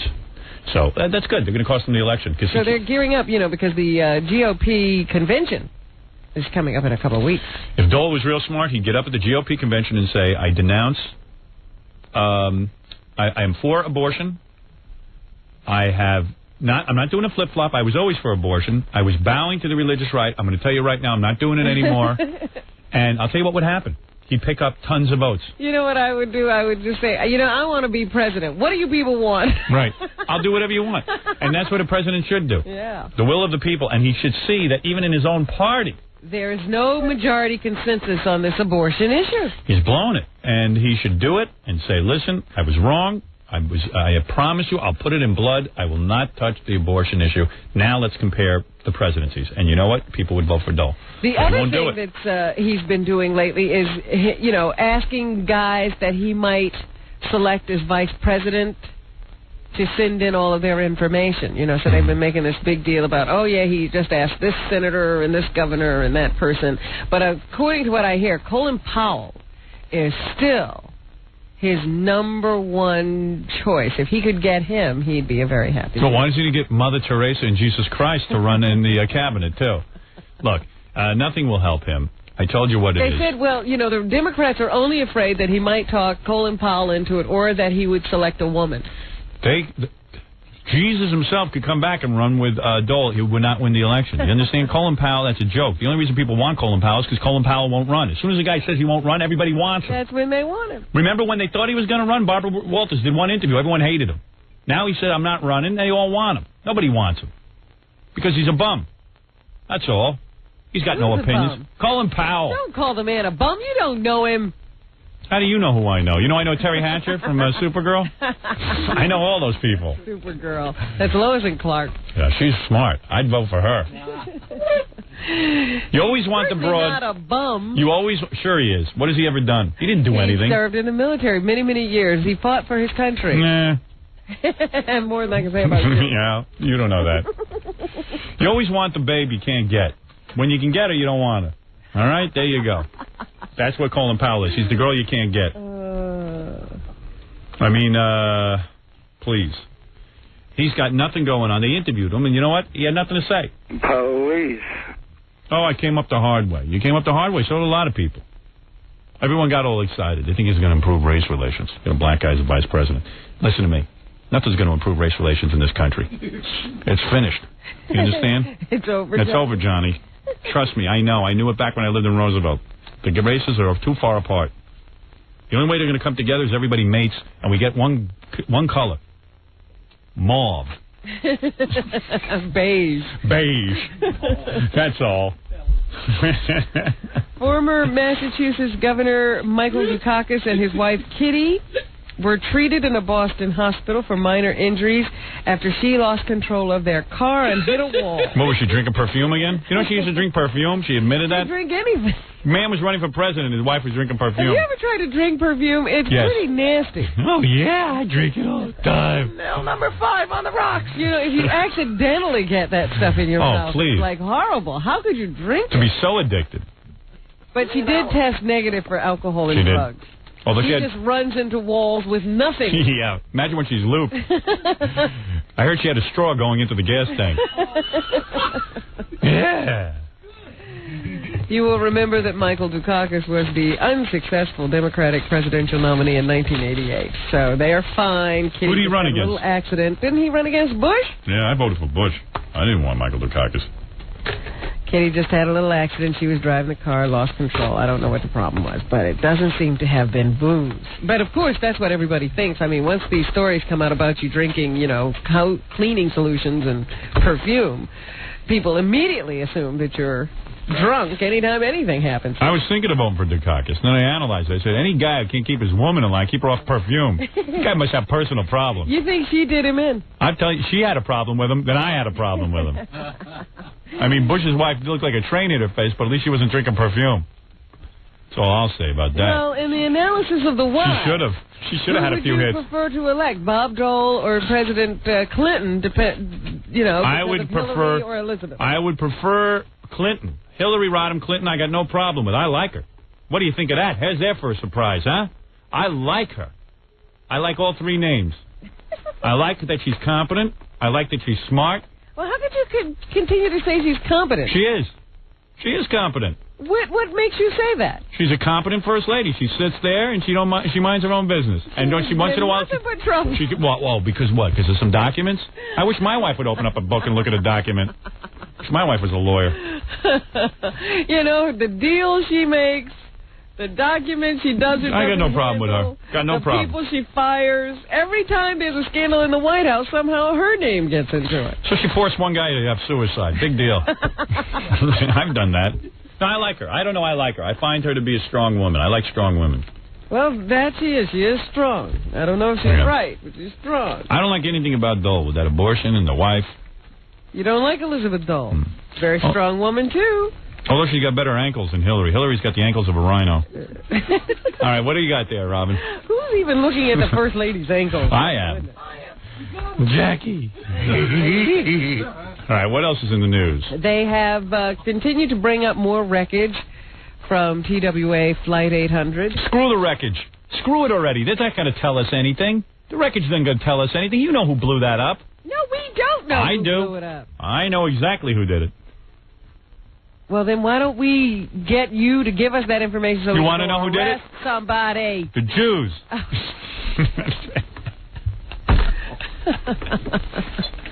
Who else? I don't know who did it. I don't know anything. They, and they've recovered more bodies. I think that all but 34 bodies have now been retrieved. It's a One mess. of the bodies they found was that of the pilot.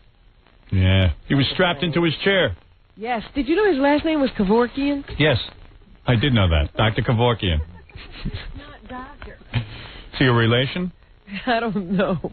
God bless seatbelts. You get blown out of a plane. The thing that kills you is the seatbelt. You never can win in this world. Wow. The guy didn't have a seatbelt. He'd probably be swimming today. It doesn't say that he was killed by his seatbelt. Sure he was. It simply means he was still trapped in his seat in the, the cockpit seat. He didn't come out of his chair. He probably couldn't unhook the damn thing and drowned. Impossible to unhook underwater.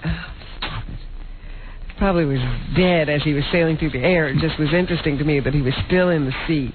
Could have treaded water till we got there. Anyway, his name is Ralph Kevorkian. Ralph Kevorkian.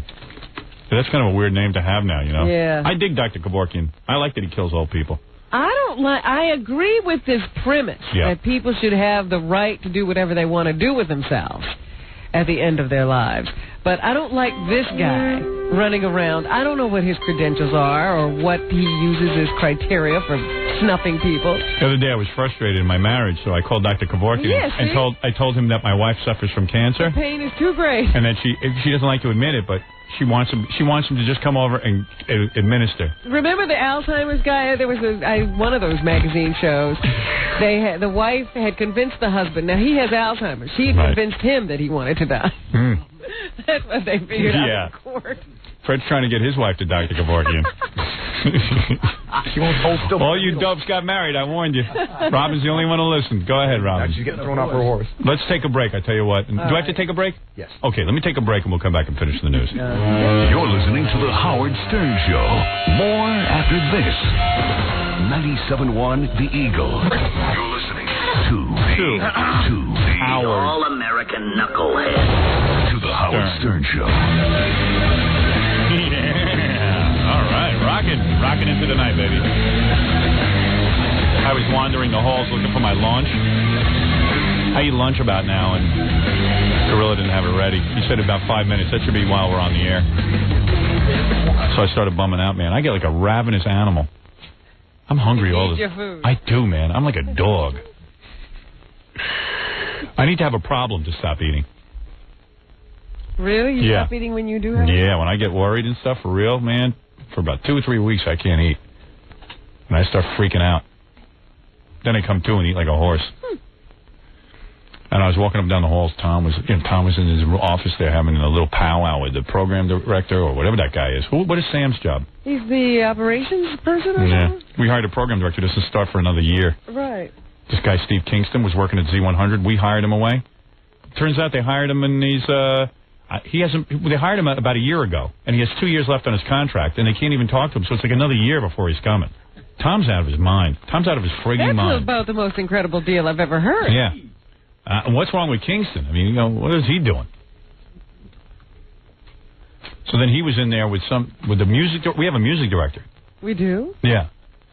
Who's that? Alexa. I don't know. Tom was in there yelling. People keep introducing themselves to me. So I was eavesdropping. I just caught a glimpse of what was going on. I just caught a little something what was going on. What are they doing? I'm not sure, but one of the jocks must have played a song he wasn't supposed to play, and they called him up and told him not to play it, and he played it anyway. So another something like that.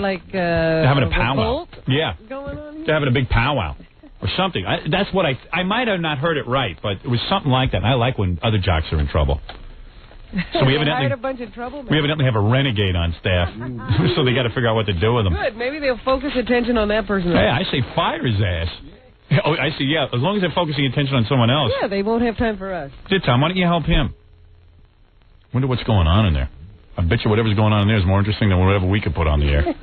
Come on. Can't you sneak in? Why don't we have like little microphones? Hasn't the technology gotten to the point now we could have a little wireless microphone and you could just drop in a room? Robin, whatever the technology is now, we don't have it. We can barely get a phone call on the air. Yeah, we don't have it in here, let alone in there. If I'm going to put some technology, it's going to be in here. I can't even figure out how to work the goddamn CD player. If we just got one of those. We were the last radio station on the New York dial. WEVD AM had a CD player before us. I know. Jesus Christ. Stations that make no money have better equipment. Tom, can you have your meeting in here so we can hear it? Now you're totally preoccupied. Now I'm totally freaked out that I don't know what's going on. I'm totally out of the loop. And one knows I hate to be out of the loop. So I'm sitting there by the door eavesdropping. Like a big dope. It's a funny image, isn't it? Big 6'5" guy. Big. You are. Everybody, they all think you're some big star. Yeah. With, you must have things on your mind, and you couldn't possibly be bothered about anybody else. But there you are, your ear to the door. So I'm still like a child. I said to Baba Booey, stand here and pretend you're talking to me so I can listen to Tom. In case he catches me, we'll act like we're talking. Act nonchalant. And shut up so I can hear. Yeah, and don't be stupid, you moron. Tom, you want to come in and tell us what's going on? Now you finally got an interesting story. You don't tell us nothing. He said no way. No way? No Did way? I have the story right? I don't know, but when I walked back there to ask them for something completely different, and all three of them are like statues listening to the radio. How close was I? I could just catch a glimpse. What was going on back there? Can you just have the meeting in here for 5 minutes? No. What are you going to do? It was in a meeting. What do you do? I'm going to give you a hypothetical. Okay. You got a DJ's on the air, okay? I don't even know what you were talking about. I just walked by, and if I overheard something, it's not my fault because I wasn't in the shop. And you guys were talking really loud. No, we weren't. So, let's say you get a DJ on the air. Yeah. This is a hypothetical. Yeah. And the guy doesn't listen. Yeah. And it's not me, someone who brings in the mega gelt. Right. It's some guy who just is supposed to play records and shut his mouth. What do you do? What do you do? Do you fire him, or are you going to have a revolt on you? If you don't set an example with him, but then again, maybe you want a guy who's a little out of... I don't know. What are you going to do? Well, how do you feel? Is that why you're having a big think tank back there? It's not a big think tank. Why don't you go back and ask you-know-who what to do? Whenever you get stumped, you should go back Maybe he can handle this When one. I do get stumped, I do ask you. Are you going to ask you-know-who? No. He'll know what. He'll tell you in 2 seconds. You can handle this one? He'll be like, fire him. No, he's going to go in and ask you-know-who. Wait a minute. See, he's not hypothetically answering the question. Right. Whenever I'm stumped, I go ask you-know-who. Okay, so we both do the same thing. He just made $4 billion in the market. He must know what he's doing. That's what I told him. I was going to start listening to him. Yeah. He must know something. Yeah. So what are you going to do? Are you going to maybe just issue a warning to the guy? That's always a good Is he going to cop-out. be suspended? You got to be like a cowboy. Like I keep screaming about the president. Right. You got to go in and nip it in the bud. It depends on what they've done. Right. What did he do? He played a record that he wasn't supposed to play? Which one? Oh, really? Several. Oh, he's not even on the playlist. Uh-oh. Why would No. I would follow the playlist. I'm talking about which incident. Oh, different people, different stuff. Oh, the whole station's out of control. Everybody's out of control. No, man, what's going on? Is there no order? Don't they understand? These guys are professionals. They're supposed to play what's... They don't know this stuff? Play the music list. Right. Who cares what the music is? You mean everybody's not playing the music list? No. You mean people have such strong feelings about the music that they have to play their own music? You guys are unbelievable. What song are you talking about that they play? Some Jim Carroll record. Oh. Who's that? Jim Carroll is this poet who they gave a... It's an old record, too. I don't know the song. Jim Carroll was this... you ever hear the song, Those Are People Who Died? It was a song... It was a hit in, like, the 80s. Yeah. Those are people who died. And he started naming a whole bunch of people, but he's a poet. And he's the guy they did that movie on. He was like a heroin addict or something. Basketball Diaries. Basketball Diaries guy. Yeah, and he made a record, and it was kind of like a little hit record. It was kind of punky. Yeah, punk. Great movie. I thought it was a great movie. Oh, please. Tom, you have nothing to do. I'm telling you. Tom, that movie was about as disjointed as movies get. I wanted to take heroin after watching that. Yeah. I sat there, watched that movie with my son, and I was bawling tears at the end. Really? Yes. You have a problem. Bawling tears. I would go see someone if I were you. Yeah. That movie was not well done. You were crying because it was a bad movie. You should be fired just for that, for your incompetent views of movies. There was nobody who thought that was a good movie. Anyway, but you know what it is with Tom, and this is what I always say to him: you're a leader. If you want these guys, these other jocks, F with him like he's the substitute teacher. You know what? You remember how you used to screw with the substitute? I disagree with Either that. you're going to put your foot down. Listen, I'm a renegade. I mean, I did it all. You'll see my movie. You know what I've done in my life. You've read my books. Yes. I was out of control. At NBC, I was out of control. What'd they do? They fired me. So you got to do the same thing. Put your foot down. And certainly these guys don't compare to Howard. And these guys, well, you think you can't get another jock to spin records? Oh, I got 50,000. Wait a minute. Look at how long it took them to get these guys. What you got to do? Who fears you around here? No one. What? No, the sales staff. Really? All right, the sales staff. But you're also in charge of the programming people. Right, absolutely. And what you got to do is say, look, we have a format. These guys are professionals. They've done this before. Fire them. Fire their ass. Why are they revolting? Who said they're revolting? Because why does a guy have to play his own music? At radio station premise is that we're establishing a format. We have a style of music. Because they don't see any leadership? Exactly. When you think you can get away with it, you do it. There's no leadership at the top. No, you're right. Why else would they have the... I don't think that horse dragged you into enough you listen to PLJ, you listen to Z100, they never break format. Why? Because those guys will fire them. Well, we don't know that they never break format. Oh. And it wasn't a record out of the format. And Jim Carroll, the worst. It wasn't a record out of the format. It was a record that wasn't scheduled. I don't know. I don't go for that. Boy, if it was my station, I wouldn't go for that. What are they doing breaking the schedule even? That's right. Oh, shut up. Your monotone stirs up anarchy. You gotta learn how to... I don't know. It wasn't in the schedule. And when you told the guy not to do it, he did it anyway, right? No. That's what I heard. This is after the fact. Oh, this is after the fact. All right, so maybe he made a mistake. Right. Did he make a mistake? He said it was an honest mistake. Oh, all right. That's what he always said. Well, but how many times did it happen? One. Oh, okay. Okay, then that's all right. If it was a mistake, that's one thing. Now, you got references on these people before you hired them. Yeah. Most of the people they've hired have badmouthed me at one time or another in their careers. I don't know. Did you check Blaze out? Yes, I did. Was Blaze willing to run through puddles without throwing its rider? Yeah. I had ridden Blaze before I... Maybe you're playing too much golf and not paying attention to the big picture. Much golf at all. All right, go ahead. Go back to your little booth and have your meeting. Maybe if these guys went out on the golf course with you, you'd know what they do. So why are you guys having this whole big powwow about it? I mean... It wasn't like a whole big powwow. I mean, that's a no-brainer. I give the guy a warning, and I'd say, look, man, I'm only to accept that you screwed up one time. That's exactly what the conversation was. Fine. No need to check with the big guy. Thank you. I think you got it But how do you control. make that mistake? Because, of course, he did it to be a wise ass. Of course. And what if Tom hadn't been listening or someone hadn't been listening and heard He would have gotten away with it. And he would have done it again. Fire him. They're only DJs, and they're so easily replaceable. Why even put up with any of their nonsense? They're only disc jockeys.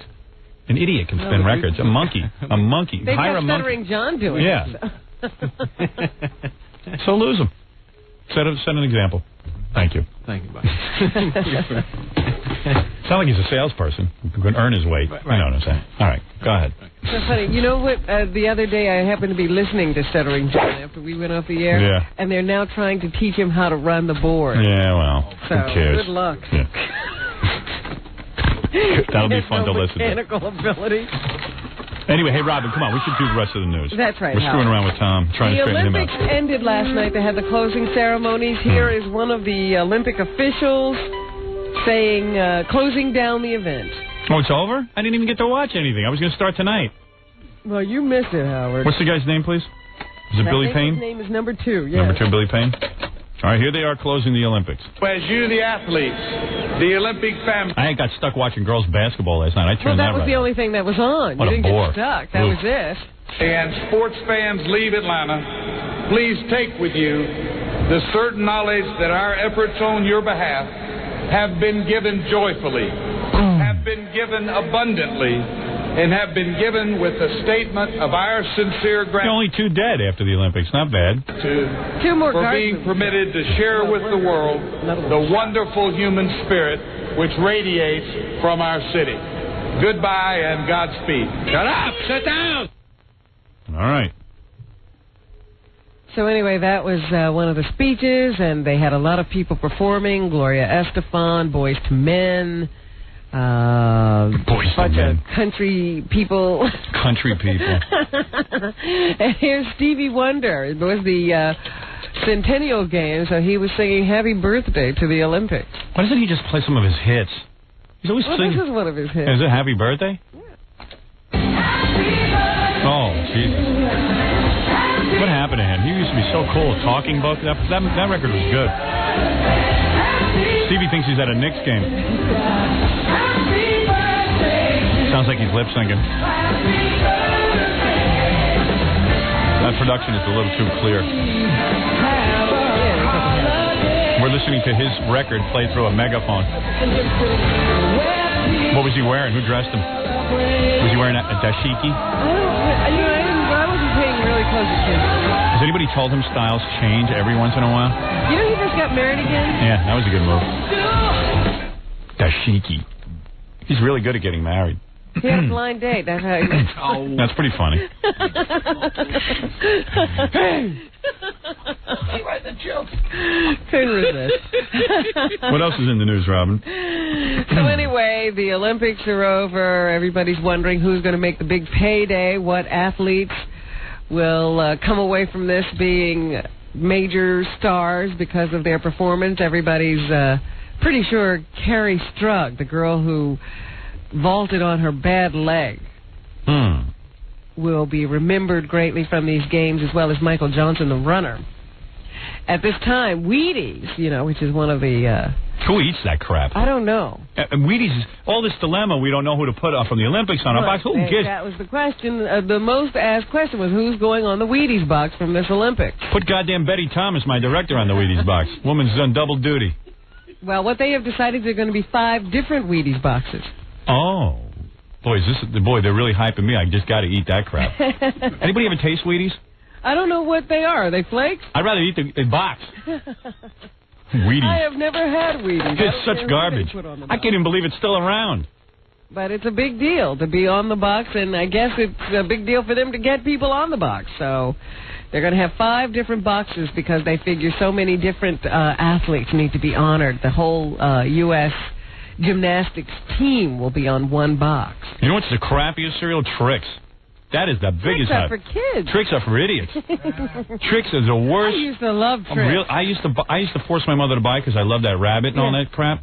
But they come in these funny colors. And the taste is vile. It don't taste good at all, but I love it. And goddamn Lucky Charms and all that crap. Marshmallow, chocolate. It was that damn rabbit made me buy. You ever eat Count Chocula?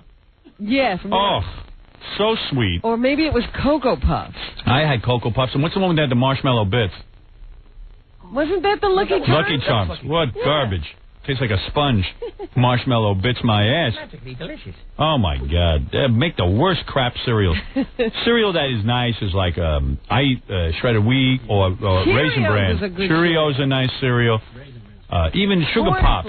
Sugar Pops is a good cereal, taste-wise. Is it? Yeah. But you get in... Puffed wheat and rice. Those are good cereals. Yeah, but sometimes they go too far. Rice Krispies is even nice. Yeah. But Wheaties is garbage. I don't even know what that is. I couldn't care if they put Jesus on the box with his Olympic medals. I'm still not eating that garbage, and I refuse. Go ahead, Robin. Oh, and just let me point out one thing. That guy who won the decathlon now, I'm not going to have anything in front Screw of me. that guy. Won't remember any names. Dan O'Brien. F him. What was his name? Dan O'Brien? Yeah, Dan O'Brien. Do you know he was adopted? Of course.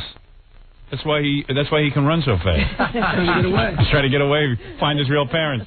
I just wanted to point out for all the adopted people out there was an Olympian, an adopted Olympian. Let me tell you something. You want to do some good, those Wheaties, they should put missing children on the box instead of these Olympians. Well, what is that going to do? You can find them. Has anybody ever found anybody as a result of a milk carton? You ever see those pictures on the milk carton? You can't even recognize anyone. Yeah, every kid looks the like same. Those composite sketches. Everybody's the same. No wonder they're missing. So anyway. Who can see them? What? All right, what else is... Anything else, Robin? Yes, number 1 at the box office this weekend, A Time to Kill. I wouldn't go see that. For the second week in a row. I'll see that when it's on video. Independence Day was number 2, having made way over $200 million so I'm one of the smart ones that didn't go see that. Because, I'll tell you something. I hear the story's no good. It's a fun movie to watch. You know, there are certain movies you don't need a story. This is a special effects movie. If I want fun, I'll stay home and yell at my wife. Okay, well, that's good for you. That's fun. What are the rest of us going to do? So Time to Kill. You got a clip of that? Yes, here's a clip. Do you think the jury should convict Carl Lee Haley? Objection! Turn him loose! The worst acting I ever heard. Do you think they deserve to die, Mr. Haley? Answer the question. Carl, don't answer that question. Yes, they deserve to die, and I hope they burn in hell. Douchebag says what? Yeah. Thank God my movie's coming out. Finally, someone to rescue the movies and put out something good. Number 1 at the box office, again, for the second week in a row. Also in the news, there's some kind of this Elvis, he was something else. Because they can continue to make specials about this guy for any reason. Now, HBO, I think it is talking to his cook. I've yet to meet any normal person that cares about Elvis. The only person who cares are these retards down south. They are going to put together a whole special with the cook talking about Elvis's eating habits. Yeah. I heard about that. They're doing an hour special on HBO about what Elvis ate. I could care less. It's Cinemax that's doing it. I'll end up watching it. It's called The Burger and the King. Yeah. Burger and the King. This guy had some eating habits. It is fascinating. The guy used to put gravy on his cereal. I mean, this was a guy who was completely out of control. He would eat mashed potato and peanut butter sandwich. He had a cook named Hamburger James that just made him hamburgers. Well, this isn't about any Hamburger James. This is his cook, Mary Jenkins. She worked for the King for 26 years, and she says... The King.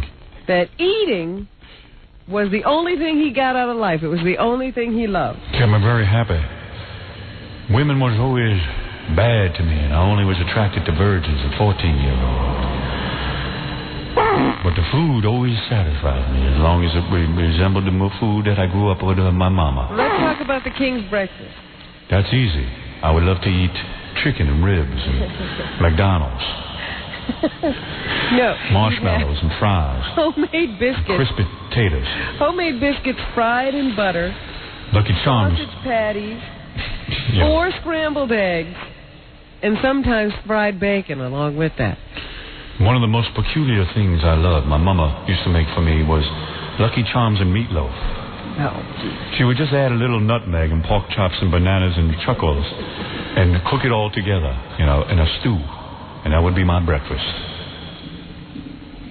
This amazes me, though, that people will tune in to see that kind of thing. I love my food more than anything. More than when I used to take pool cues and paralyze women's breasts. One of my favorite dishes was peas and honey and carrots and cashew sandwich. The Cable Ace Awards are about to be announced. Did you ever eat onion rings and Jell-O? No. Do you think we'll get nominated for a Cable Ace Award this year? Yes. The nominations will be announced on September 10th, and the show will air on TNT. I don't think we deserve a Cable Ace Award. I believe every Cable Ace Award should go to Larry King. He's super talented. What a funny man. On November 16th. Cable Ace Awards. They never nominate me. Meanwhile, I got the best show on goddamn cable that everybody watches. But they all can't deal with it. Why won't we get nominated? Because I suck, evidently. Are we in the talk shows fighting to see who will get these Olympic people first? Yes. We had already Olympian. We had Scott Donnie. He lost everything he entered. Well, what about the winners? Are we in the contention for the winners? Every Olympic loser calls us. Because they say there's a big battle now going on between right. The Late Show with David Letterman and The Tonight Show with Jay Leno as to who's going to get who first. Those two idiots are battling while that other idiot cleans up. I hope Dave gets the most Olympians. I like Dave. Well, it seems that they're sort of splitting. Yeah, but Jay's a good guy, too. So, who knows?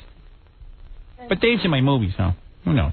All right. Finally, this morning, they say that Courtney Love is in rehab. Duh. I don't think she ever left. No, she never left drugs. Now she's going into rehab. She entered a drug treatment facility in Pennsylvania. It's a woman who throws herself on top of her audience so they can take their finger and digitally manipulate her. She says she's got a new honey who loves her and a little girl who needs her. So that's why she's going to go clean up her act. Sometimes when you're on the drugs, Sometimes when you're on the drugs, you get confused, and you got a little girl who loves you and a honey who needs you. The Globe says her boyfriend, Edward Norton, who co-starred with her in the upcoming film The People vs. Larry Flynt, issued an ultimatum: him or heroin. Wow, he must be great. So who knows? So she fell in love with him on the set? Yeah. That never happens. This is all according to the Globe. Meanwhile, other people who are trying to track down this story said they've heard she's been in 5 different rehabs. My luck on my set, 3 guys fell in love with me. 3 of the male actors. No women. The most they know about Courtney is that she's on vacation, but they don't know where, and they can't confirm the boyfriend. So make of that report what you will. I got flowers from Eric Norris yesterday. Did you? No. All right. Is that what's happening, Robin? That's what's happening. Hey, let me tell you, Jackie the Joke Man Martling has some itinerary. Of course, he writes the joke page for Penthouse, but he does more. He has 78 minutes of dirty jokes on CD or cassette. It's fun to pop it in the car and listen to Jackie tell his jokes on the hysterical Sergeant Pecker. And you know what? The price is right. $12 plus $4 shipping and handling. August special, buy 2, get 1 free. Call 1-800-323-KING. For filthy jokes and more Sergeant Pecker information, visit Jokeland on the web at JackieJokeman.com. We'll have the rest of the plugs and the end of the show right after these words. We'll be back with the Howard Stern Show. Don't go away. 97.1 The Eagle. We're back with the Howard Stern Show.